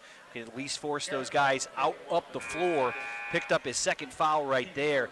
But I really like Matt posting up inside. If he can just get a little bit lower, beating Maupin to the spot, maybe 2 more feet inside, he's going to be able to make a move then to the basket rather easily. Titans were +5 of the boards against Carroll. Carroll not a great rebounding team. Titans were +1 in turnovers, and Carroll's been the best turnover margin team in the league. Schumacher for 3 off his screen by Leyritz. He misfires. Soule the rebound for the Pioneers. Yeah, another great block out that time for Carroll. No chance to be able to get a second shot, able to clean the glass. 3 minutes gone by, second half. Titans by 10. Soule with the crossover, left elbow, backs down, looking backdoor, flips it for Penny, sneaks it inside to Maupin, swings it back out to Clary. Now with the drive to Maupin into the corner, and the 3 is no good by Bellino, and the Titans have the rebound. Bounce pass Leyritz into the corner to Schumacher, rolls off a screen, fades from 3, spins out. And Clary has the rebound. Yeah, I'd like to see the Titans go a little inside out here as the half goes on. Try not to fall in love with that 3-point shot early in the shot clock. Maybe pound it inside against a smaller team. 41-31, dribbling baseline. Clary attacks the rim, make the Penny get out, blocked. Back the other way, Schumacher with a 3-on-2 with a no-look over to Luke Yoder for 2. Yeah, what a great play by Matt Leyritz again. Attacking the glass. Leyritz able to get a hand on the basketball. That leads to that fast break right there. The Titans able to convert. 43-31, Wesleyan by a dozen. Soule holds the basketball high against Wallen. Now puts down the dribble. Out to Penny, back to Soule. moves into the paint, cuts between two defenders, offensive foul as he was just outside the half circle, and Lambesis took the charge. Yeah, you put your head down right there trying to get to the basket. Peter Lambesis did a great job. Get those heels outside the arc, plant yourself, take that charge right there. Now Illinois Wesleyan will see if they can create a little more distance as Coach Combs has the basketball. Let's see if he's going to give it up, and he will right there. Might want to have to do that. Soul with a foul, his first and the team's second of the half. Carroll now with a little bit of man-to-man full court pressure, going to be more token just to be able to take some time off that shot clock, get good pressure up the floor. Trying to take the Titans out of their rhythm, and they have found some good rhythm here the last couple minutes offensively. No holds the ball high, flips it inside for Laywitz with a tough catch. Good position, and he puts it up and in. And the key there offensively is you catch it high, you keep it high, don't let those little guys come and get it. You got to get it up on the glass quickly. And again, Carroll does not have those rim protectors, and timeout for Carroll as Illinois Wesleyan doing exactly what I talked about a few moments ago. Pound that basketball inside, play some inside-out ball. Biggest lead of the game for the Titans at 45-31 with a 15:35 to go in the second half. Elmhurst leads Wheaton 51-40, and the only other league game going on at this point tonight, Augustana will host Milliken, and North Central will entertain North Park, while Carthage has the bye today. And it's been a tough month for Carroll, of course, having lost 7 straight, but particularly stinging was the loss at Carthage on Wednesday night. They had the lead with about 5 minutes to go, let it slip away. That game cost them a tie for the last spot in the CCIW tournament race. As it stands now, they're 2 games back with the 6 games to go, so they've got a pretty big hill to climb now. Yeah, they certainly do, and they've lost a lot of close games so far this year. Titans have played well in this one, open up a 14-point lead, and we'll see if they can keep it going. Penny moves in to the right elbow, pulls up 14-footer, bouncing high in the air off the rim twice, and Yoder gets it off of the deflection as he pedals it to the front court. Ball tipped away, and Clary gets the steal for the Pios. Well, Luke hasn't turned it over very often here so far in this game, and a bad one right there. Analyst swings it out and had it batted down by No. Lambesis with a bounce pass ahead to Yoder. Back to Wall, and he got fouled. Got pushed to the side as he tried to bank it from the right wing and drew the foul. Titans turning Carroll over right there. You can see the reach and the quickness having some impact. Carroll with their 9th turnover here so far in the ball game. Now Doug Wallen with a chance to extend that lead even more. Titans have some good athletes out on that perimeter. Doug's first free throw up and good. Able to knock it home. Well, you got to like this group on the floor right here. You got Corey No out there, Lambesis, Layritz, Wallen's good athletes out there defensively for the Titans. And boy, when Matt Layritz continues to play like this, it just brings another dimension for Illinois Wesleyan. Wallen gets both free throws, and that gives him 4 points. Analyst picked up the foul. The Pioneers have 3 in this half. The Titans' lead is at 16. 5 minutes gone by in half number 2. Penny off the handoff from Maupin, strokes a long 3, spins off, and Layritz gets both hands on the ball, but it got knocked out of bounds off of him by Taryn Hall. Yeah, that's a tough call right there. Look, a couple Carroll players got their hands in there, and that's the reason why Matt couldn't corral the basketball. Tough call out of bounds, so Carroll catches a break right there. So the inbound comes to the right baseline by Clary as he holds the rock, looks for a target, gets it in play to Penny on the baseline, backs it out to the wing. Shovel pass to the post, and Layritz reaching around. Maupin gets the foul. Yeah, just couldn't quite get around that time. Boy, one more step, he's around, he's got the steal, and you know he's going to come out of the game right here. That's his 3rd personal foul, but Matt with really good minutes. You see Cody Mitchell back on the floor now, and Charlie Bear. And that's going to be a hard guy to keep off the floor. He continues to play like this. They go double bigs with he and Charlie at times.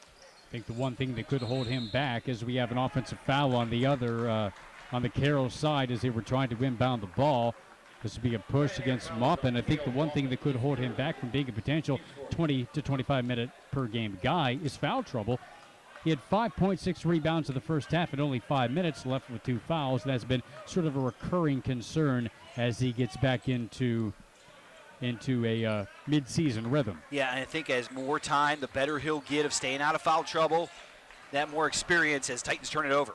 Pass slipped through the hands of Mitchell on against the press, and back the other way. Penny, his runner was no good. Mitchell able to climb the ladder and pull down the loose ball underneath the Carroll basket. Back the other way to Lambesis. Passes man, lays it up. Tip, no good. Back out to Mitchell. Mitchell moves inside. He got stripped as he knocked over his defender, and Mitchell get the offensive foul.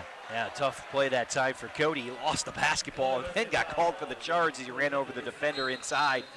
A couple of tough moments there for Cody Mitchell. And again, talked about him a little bit in the first half. Just a freshman, really talented kid. You want to see him aggressive, though. Yeah, his best basketball is definitely ahead of him. Still trying to figure some things out, especially on the defensive end. But he is a talented player, and he's going to be a good one. Titans have good young players across the board. This is an exciting team right now to watch. It's going to be up and down at times, but they're going to bring a tremendous amount of excitement, I think, the rest of the way. Yeah, the danger of a young team, but certainly they can be dangerous in both senses of the word. And, of course, they got younger after they lost Grant Wolf to the concussions, and he's out for the rest of the year. They hope to have the junior from Effingham back next year as Clary shuffles in the corner, lost the basketball, gets it back. Now has to give it up. Swings it out to Soule. 10 to shoot. Shuffles into the paint. Lost the basketball. Picked up by Mitchell. Mitchell ahead to Yoder. Across the 10-second line. One hands the ball. Head to Bear. Strong to the goal and tapped out of bounds. The block by Soule. It'll still be Titan possession. I'll tell you what, the Titans have really dug in defensively about the last 3 or 4 minutes, turning Carroll over, doing a really nice job on the defensive end. The lob into Bear. Kicks it out to Mitchell. An open three. There it is.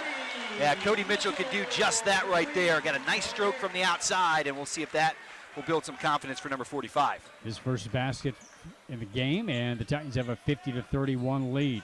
Now stretching it out to 19. It is Justin Gruber dribbling baseline. Kicks it out. They rotate. 3 on the way by Clary is no good. No, the rebound. No, pedals down the middle. Pulls up. Looks, flips it inside to Bear. Bear with the up and under. Left hand for 2. Starting to get away from Carroll here in the second half. And the Titans really pouncing on the Pioneers. You got to keep it going. Carroll's going to take a timeout. 52-31. Illinois Wesleyan on the verge of blowing the lid off this one with 13:09 to go. Yeah, that might be about as good a stretch as I've seen the Titans play. About a 3-4 minute stretch right there, especially defensively. Carroll getting nothing inside. Getting on the shooters, taking Carroll off that three-point line consistently. And Eric, you talked a moment ago about the loss of Grant Wolf. Took him a couple games, maybe 3 or 4 games to kind of figure out, hey, how do we fill that gap? A guy that's well into a double-digit score, really the leader on the team as well, emotionally. How are we going to fill that gap? And it seems like the last couple games, the Titans have figured that out and now starting to take some steps forward here. Now, Grant has still been a leader on this team. He's almost moved on to an assistant coach role for this team, and he's been mentoring the younger guards. But there's nothing like having someone doing that while also being on the floor and being able to lead by example. And certainly it frustrates Grant that he's not able to do that this year. Hopefully he'll be able to do that again next year, but he is still leading by the example he sets off the floor. Yeah, it's really interesting, with the timeouts, coaches will always huddle and talk, and Grant's right in the middle of that coaching huddle there, talking about things, what's going on the floor, what is he seeing as well. So a really valuable part of the team. Definitely going to be a growing experience, but you think about him going out of the lineup, all of a sudden now those minutes open up, and who has taken advantage of that? Well, it's really been Luke Yoder and No taking advantage, and Corey No getting himself on the floor as well. So certainly not a lack of talent in the backcourt for Illinois Wesleyan. Maybe some guys didn't have nearly as much experience as Grant brought to the table, but now some guys really starting to figure it out. And it's a great time of the year to have guys kind of figuring out their roles and kind of reorganizing things for Illinois Wesleyan. Titans are on a 16-4 run since halftime as they have their biggest lead of the game at 21 points. Soule on the right wing gives it up. Hall to Maupin on the left side to Penny. Rolls over the screen by Maupin. He'll kick it back out to Clary, shoveling it down low to Maupin. And he leaned in, then went to the fade and hit it off the backboard for 2. Yeah, well done by Carroll. They'll come out with a little diamond pressure here. A little three-quarter court pressure from Carroll, trying to speed things up maybe a little bit. See if they drop into that 1-3-1, and they do. It's 1-3-1 half-court trap now. As Yoder dribbles around one defender into the corner, Mitchell for 3. That's 2 in a row for the freshman. And it's such a good-looking stroke as well. He can really shoot it. Got his feet underneath him. They found him in the corner, And boy, the Titans really playing well here in the second half. Well, with all the scoring from the sophomores, Yoder was feeling alone among the freshmen, so Mitchell joins the party. And off this three-point miss, Hall gets to the rebound for the Pioneers. The Titans dodged the bullet. Boy, they left Nick Benny wide open in the corner. Here's a three for the right wing. Tip, no, get a hand on it, but then recover to the baseline. And Clary gets the putback after the three attempt by Rocco Ronzio, a freshman from Arlington Heights. Well, that time Carroll backing out of that full court pressure. Little 3-2, maybe 1-2-2, dropping back into the middle here. 55-35, Titans lead by 20. Schumacher one-hops the ball out to No. No with the ball fake. Now in the right corner, it goes to Schumacher, long three by Yoder, and he gets the bounce off the rim, off the backboard, and around for three. Yeah, as good a roll as you're going to have right there. And the Titans open it up to 23 here now in the second half. 19 for Luke Yoder. On the right side, it is Penny working off a screen, moves inside, offensive foul, basket waved off.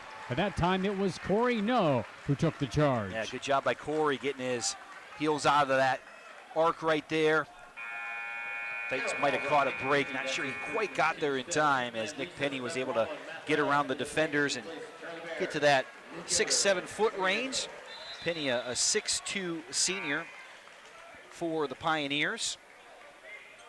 Boy, he has been tough on the CCIW for the last couple of years as Carroll's done a great job coming to the conference. They've been extremely competitive, and everybody knows they're going to get a tough game every time the Pioneers come to town or you're heading up to Waukesha. And they've been a second-half team this year. By second half, I mean second half of the season, and I think that's what had the Titans particularly worried for a team that was good enough to win a lot of games, just haven't won them, and they're going to beat somebody good down the stretch, and the Titans were just hoping it's not here today. On the left side, it is Wallen backing down, kicks it back out to Schumacher, fading a tough three, good if it goes, bricked it, and that'll be a shot clock violation on the desperation three. Yeah, the league is going to be interesting down the stretch because even the teams on the bottom are going to have a big say in who wins this thing. I mean, there's a lot of teams right now that don't want to play North Park. North Park's starting to play a lot better, and the Titans still have to go there. So there are some tough teams on the bottom side of the league right now. Titans lead by 23. The dribble draw by Clary, no good. It's back tapped out to Lambesis. And he'll slow it down for the Titans with 10:35 to go. Titans go to Milliken on Wednesday night. Milliken just one win in the league so far. They play at Augustana tonight. They're a very young team, but they gave the Titans a battle when they played here in Bloomington a couple of weeks ago as No draws the foul at the baseline. Yeah, Titans got really good battles from both North Park and Milliken here at the Shirk Center. So going to have to go on the road and try to pick up a couple of victories. We're going to finish the season on the road with 3 straight road games to finish out the CCIW slate in the regular season. Will not be easy. That's why you got to protect your home court and pick up wins when you can. Cale Maupin picked up his 4th foul. He comes out of the game. Now on the left side, it's No. No shows the basketball, gets it down low to Leyritz, maintains the dribble, finds the cutter, and it's Lambesis with a two-handed dunk. I tell you what, the Titans just have played terrific here in the first 10 minutes of the second half.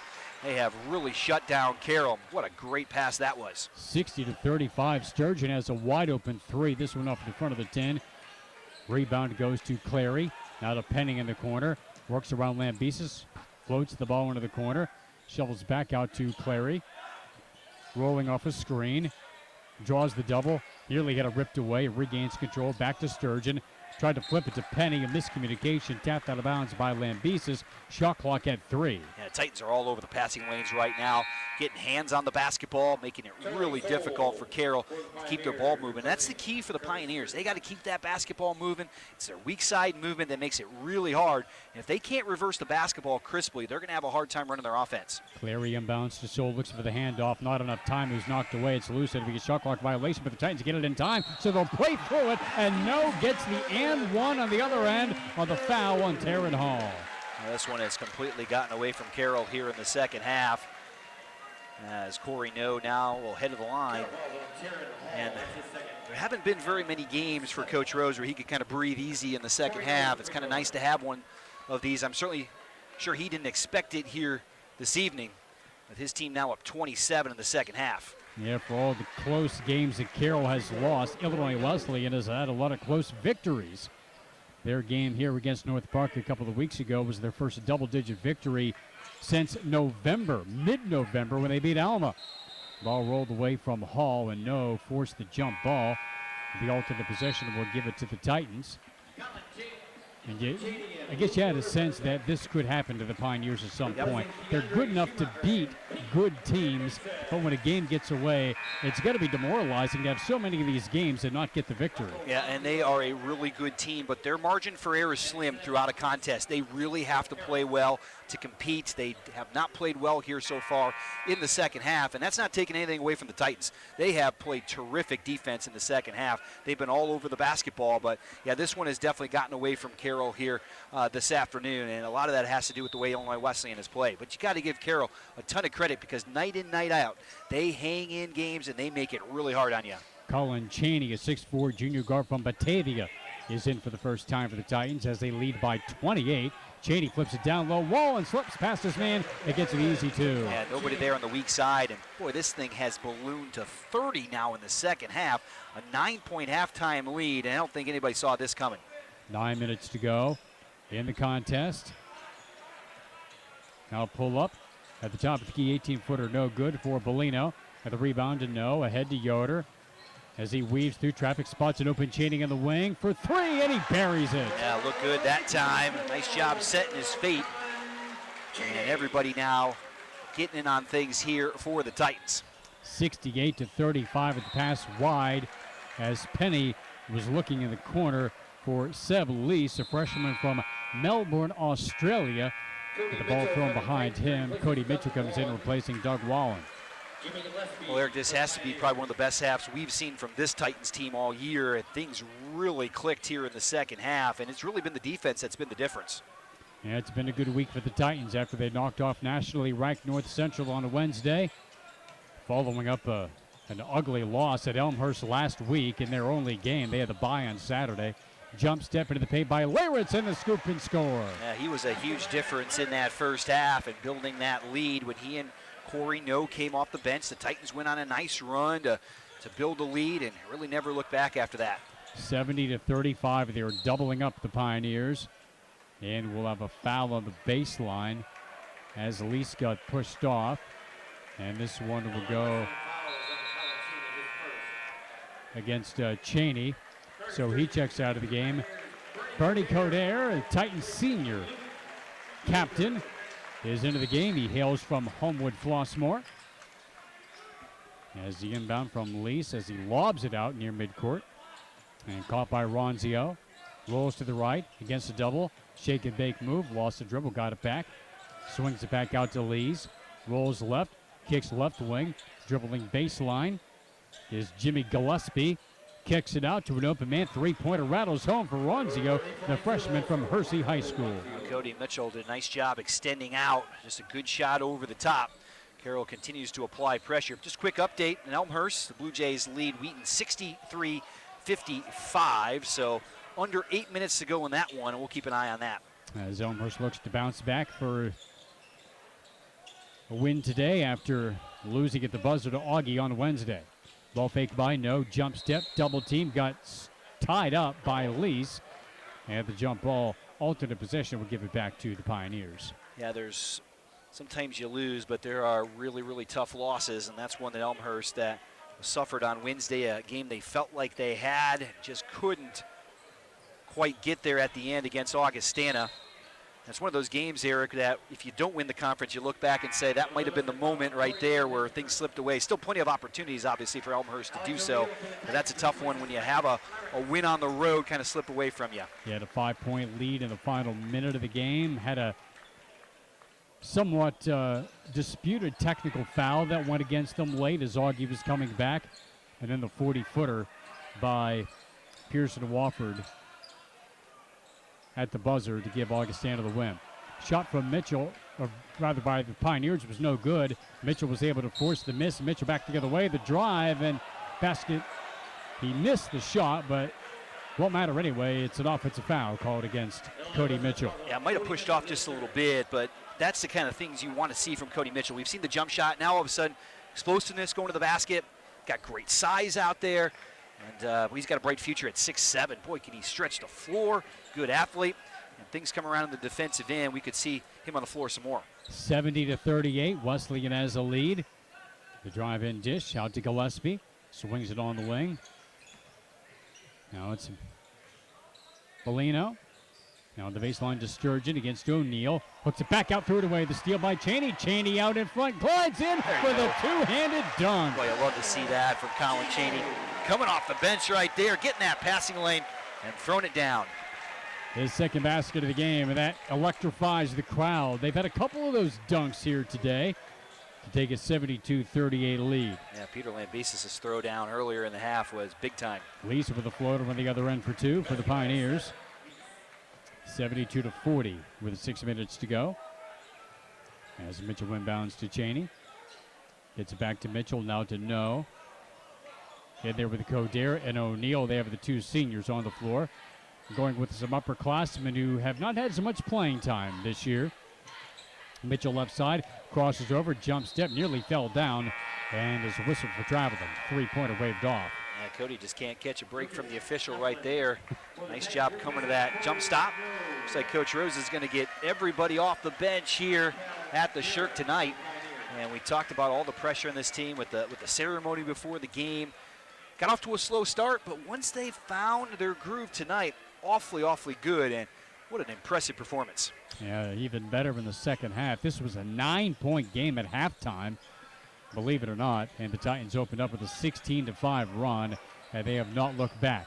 Lease will heave a three off at the front rim, no. And the rebound corralled by the Titans. That's Lucas Heflin, a freshman from St. Charles North. Three by Heflin, no good. Saved by O'Neal. And it goes to Cheney, flipping inside to Coderre with a quick turnaround for two. Yeah, good look right there. And Coderre able to get the layup inside. And lead back to 34. That's Coderre's first basket. They give it a turnover back the other way. Cheney moving in. The scoop missed it, but drew the foul. And Alex O'Neal was there to clean it up. A little late, but Now the Elmhurst lead down to 5 now with 6.5 to go in that ball game. So Wheaton getting a little bit closer. That would be a huge road win if the Thunder could pull that off. They try to stay in the race as well. they are currently tied with the Titans for the 4th spot in the league as Cheney missed the first of two. And we'll see Carroll go back to the bench.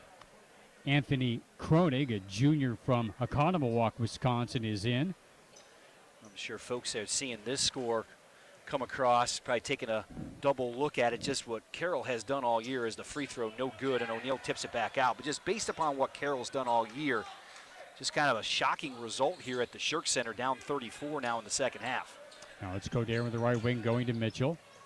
Looking down low for O'Neal, and it was knocked away. 12 on the shot clock. A good help side defense right there, trying to take away the big guy. Carroll doesn't have a lot of size, but boy, size they do have. They do a great job. They beat you to the spot every single time down. Play great position defense, and it's what you have to do when you don't have a lot of big posts. In play to Mitchell with a jump hook for two. It looked like the left hand right there as well for Cody Mitchell. Nice job spinning around, getting that shot up in the lane. That's 8 for Cody, and the lead is 36 for Illinois Wesleyan. 76-40. Pass to the baseline to Lee, swings it back out through a wide for Sturgeon. He goes back to get it. Now they'll say it was tipped, so they'll play through. No whistle. Dribble drive. Baseline, Mitchell gets the block on the drive by Kronig, and the Titans get it back. Yeah, Cody Mitchell taking advantage of his playing time here.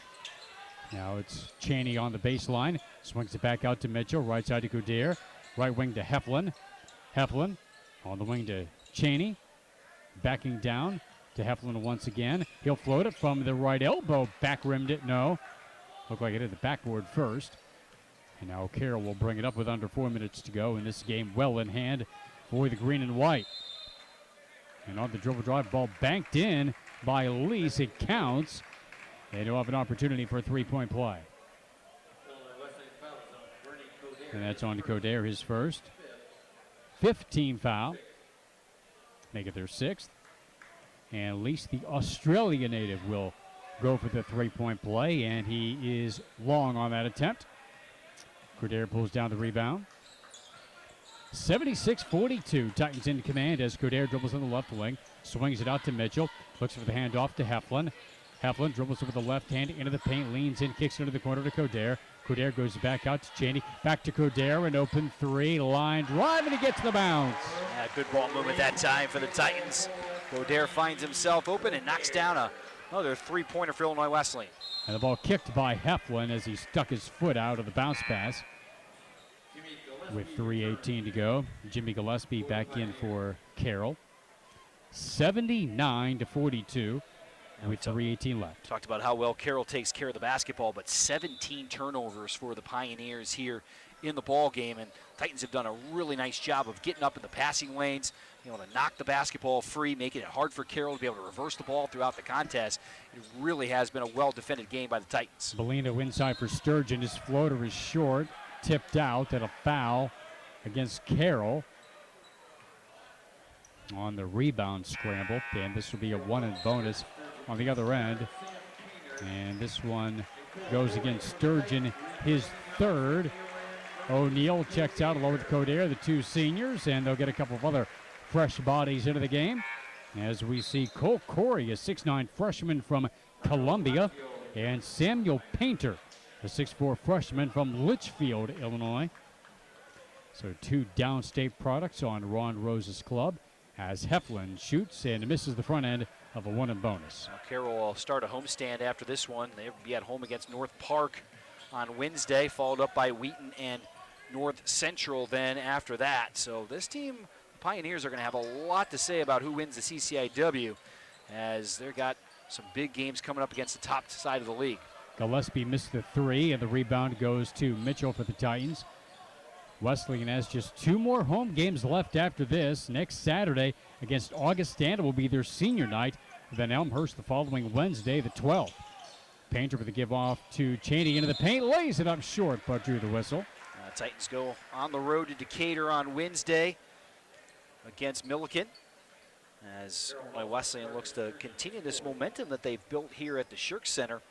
Nice win against North Central on Wednesday, followed up by a really impressive performance against Carroll here today. Free throw up and good. And we talked about Carroll still looking for that signature victory, but great opportunity with Wheaton coming to town on February 12th. February 15th, then North Central comes to town, so they've got some opportunities in front of them. Cheney gets both free throws. He has 7, and it's an 81-42 contest. Titans on top with the 2:21 to go. Hard dribble into the paint by Sturgeon. Flips it back out into the corner. Sturgeon gets it back from Kronig. Reversing to the right side to Ronzio. Into the corner to Cal Jarrett. And he'll put it up from 18 feet. And the senior from Dixon, Illinois, misfires. Painter has the rebound for the Titans. So was that your first interview with a Basketball Hall of Famer today? First one today, yes. Well, first since he made the Hall of Fame. Yep. And I cannot, Phil Jackson was one. That was many, many years ago. And would Phil Jackson have been with the Lakers at that point, or the Bulls? He was still with the Bulls at that point. Bulls, yeah, that was a while ago then, Eric. Yeah, that was a very long time ago. As the first of a two-shot opportunity is no good for Colin Cheney. Yeah, certainly great to see Jack back in town. Of course, this place was only in the imagination of Denny Bridges and the Illinois Wesleyan community as they played back at the old field house. But it's great to see him back at his old stomping grounds, and so many fans still here appreciating what he did for this program, because as Coach Rose said, Sturgeon getting the basket here, that he really accelerated the fandom around this program with the star quality that he brought to the program. Yeah, no doubt about it. Drive to the basket, good for Illinois Wesleyan once again. Lucas Heflin for 2. Yeah, Fred Young Fieldhouse. Never got a chance to see a game there, but I've seen pictures of it, and it looked like quite a home court advantage the Titans had there. That's one way to put it, indeed. It's the 25-year anniversary of the opening of Shirk Center. So many great memories here, as the jumper missed by Ronzio. Yeah, the Shirk Center has been just a great venue, not just for Illinois Wesleyan, but also just a community venue as well. High school games here and so many different events at the Shirk. Today was a great example of that, with 3 different events going on at the same time. Yeah, we had the conference track meet as Sam Painterwitz along too. The youth swim meet earlier. And we also got to bask in the glow of the history of this building earlier this week when Wayne Messmer sang the national anthem on Wednesday. He was the first to do that in this building when it opened a quarter century ago. As Gillespie dribbles the baseline, he lost the rock, and the Painter comes away with it. Yeah, we also want to mention the Pink Zone game as well. That has just been a terrific event here at the Shirk Center over the years. Pull-up jumper by Cheney is nothing but net. Boy, people are going to look at this score and just wonder, 88-44, just nobody saw this coming. Boy, Titans just spectacular in the second half, as Carroll has only been able to put 17 points on the board in half number 2. Illinois Wesleyan pulling away, and they're going to double up Carroll here at the Shirk. Probably one of the most impressive performances I've seen from the Titans in quite a while. Carroll is a good basketball team, and they were really blown off the floor by Illinois Wesleyan here this evening. The final score, Illinois Wesleyan 88 and Carroll 44 as the Titans double up the Pioneers. Our post-game show comes up next, and we will have a visit with Coach Ron Rose and a player guest as well. 88-44, Titans win it. Back in 2 minutes. This is Illinois Wesleyan Titan basketball on Classic Rock 98.3 WBXG, Rock of the Heartland.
Welcome back to Shirk Center here at Illinois Wesleyan as the Titans win it 88-44 over the Carroll Pioneers. Eric Stock with Joe Swanson, and time for our Titan player of the game, and it is Cody Mitchell, a Titan freshman, 8 points and 3 block shots in the Titan victory. That was quite a second half for you guys. You guys really turned it on, had to feel good the way everything was coming together. Yeah, I mean, we just kind of took the momentum that we got from Wednesday.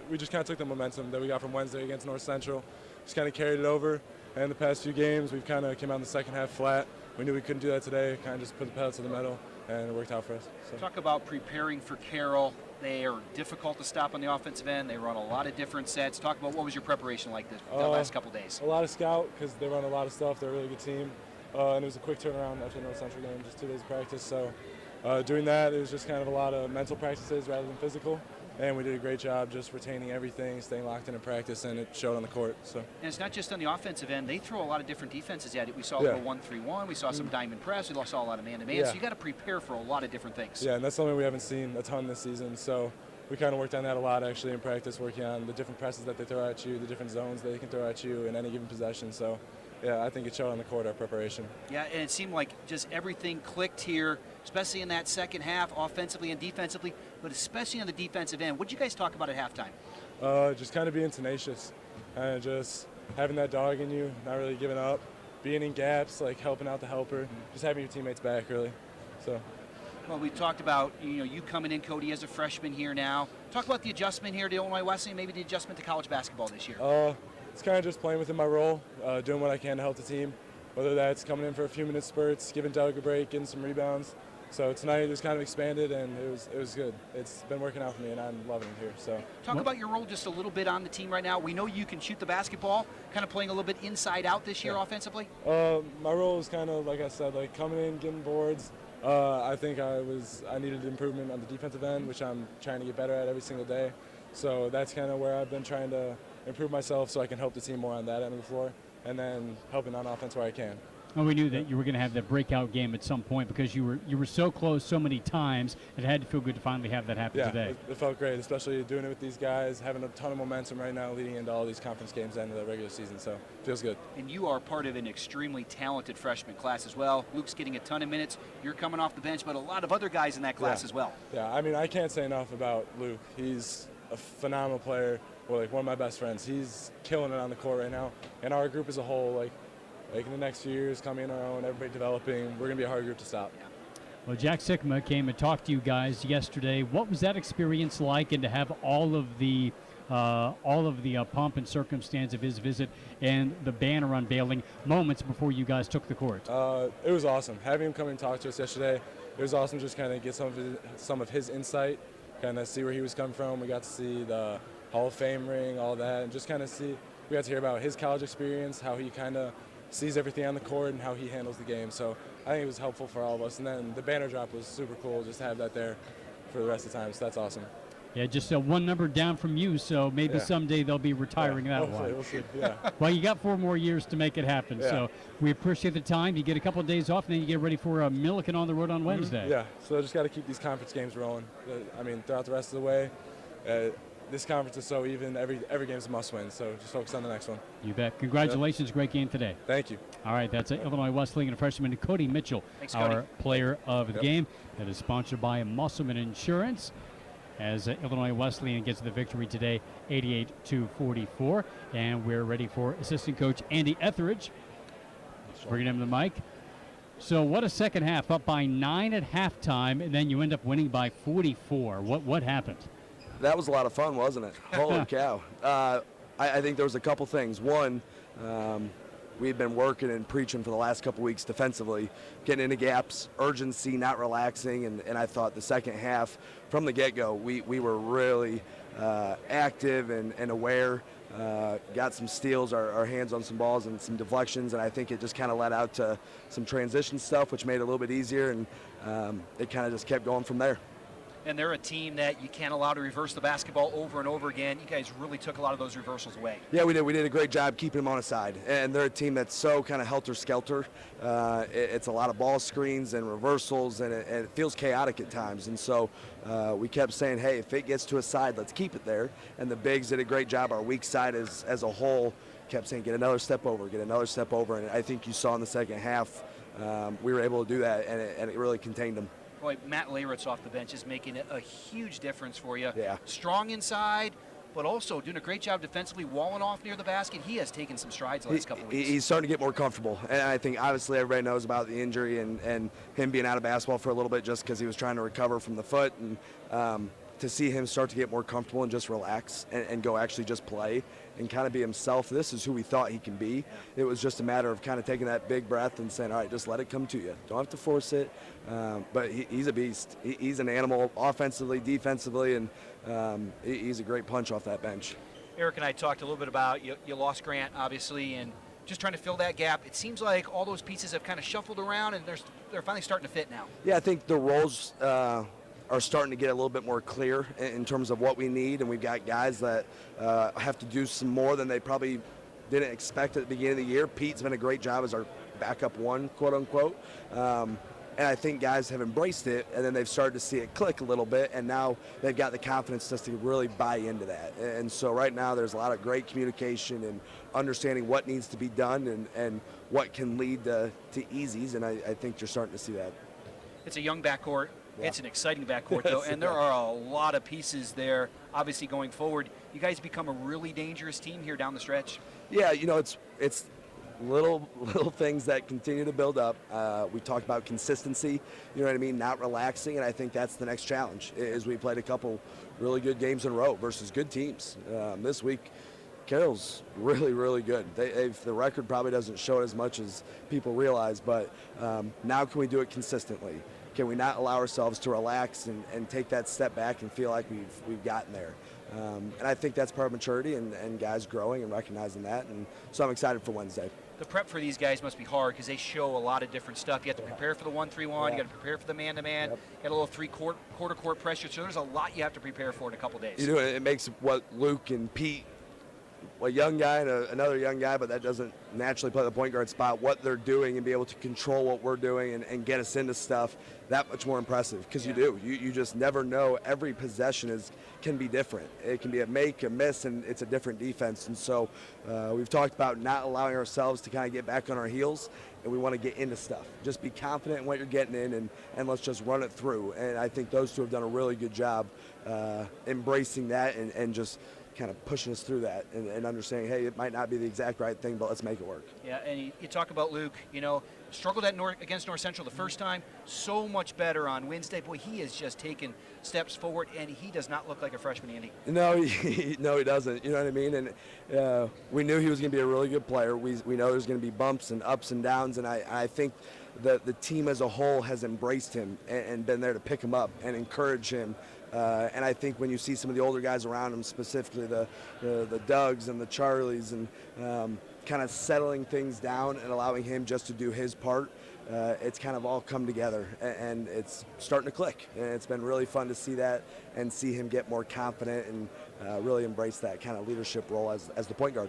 And you've got another tough one coming up. You have to go to Milliken, and you know it's a game where they could make their entire season with that win. Yes. So what do you talk about here as you're prepping for that? Well, it kind of goes back to what I said a little bit ago. There's no time to relax. Every game in the CCIW, we've seen it every year.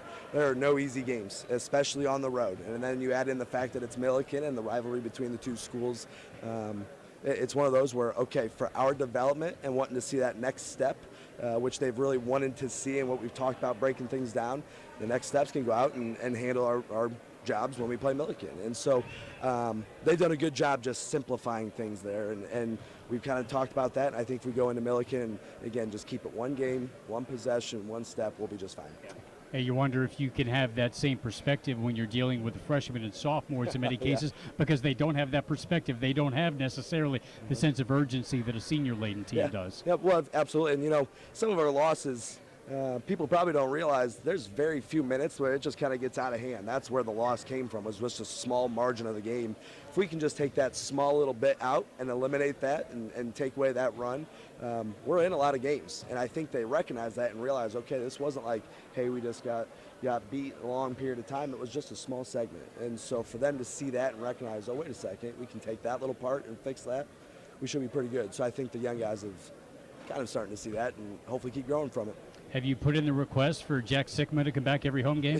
We're about to go talk with him right now, and I'm about to. You better believe it. So that it was an unbelievable crowd. Obviously, he's incredibly deserving, and what a cool night to see the community come out and support him and former players, and as a whole, it was just wonderful. So they retired number 44, and that was the margin of victory. How about that? 44 points. That is outstanding. That's a great stat. So that's your sales pitch to Jack. When you get him to come back for Augie, you can win that I was going to say, next 45, Saturday, right? the 8th, senior night, we got a couple guys we're going to be pumped to recognize, but no, I'm with you. Wow, that's outstanding. That's a really cool stat. 88-44. Well, we appreciate the time. Congratulations, and we'll see you next week. I appreciate it. It's been fun coming after a win. I like that. Yeah, Thanks, yeah. We'll have to do it more often under those circumstances. Right, so there you go. bet. That's Illinois guys. Wesleyan Thanks, Andy. assistant coach Andy Etheridge, as Illinois Wesleyan gets the victory today, 88-44 over the Carroll Pioneers. And we'll take a look at the final stats in this Titan victory today. Luke Yoder, the freshman, led them with 19 points and 3 assists, 3 rebounds. Matt Leyritz had 12 points and 7 boards in only 13 minutes as he battled foul trouble. They also got double figures from Colin Chaney off the bench as he scored 10 points in 9 minutes. Doug Wallen had 6 points and 7 rebounds. Pete Lambesis had 6 points and 4 rebounds. Charlie Bear had 4 points and 4 rebounds. Corey No had 6 points and 3 boards. Keandre Schumacher had 8 points and 5 assists. Bertie Coder had 5 points. They got 2 from Lucas Heflin and Sam Painter, while Alex O'Neill and Cole Corey both saw some time but did not score. For Carroll, the Pioneers got 11 from Cale Maupin. He led them with 11, only player in double figures. Charlie Soule had 8. Ryan Clary had 6. Nick Penny had 4. Ethan Bellino had 4. Seb Lease had 4. Rocco Ronzio had 3. Taryn Hall had 2. Pretty remarkable. Nick Penny held at just 4 points on 2 of 13 from the field today.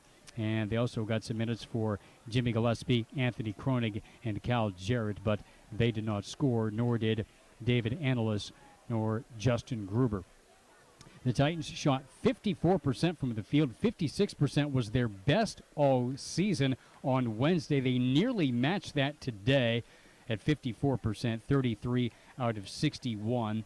They were 10 of 26 from 3 for 39% and 12 of 16 at the line for 75%. Carroll shot just 36% from the field for the game, 20 out of 55. They were 3 of 18 for 3, just 17%, and 1 out of 3 at the free throw line today. Pioneers were out-rebounded by 17. The Titans with 41 boards to Carroll's 24, and Carroll forced into 18 turnovers, uncharacteristic for them. They are the best turnover margin team in the league. They were -6 today as the Titans gave the ball away just 12 times today. The Titans with sheer domination, no matter how you look at it, but especially if you look at it in terms of one half to the next.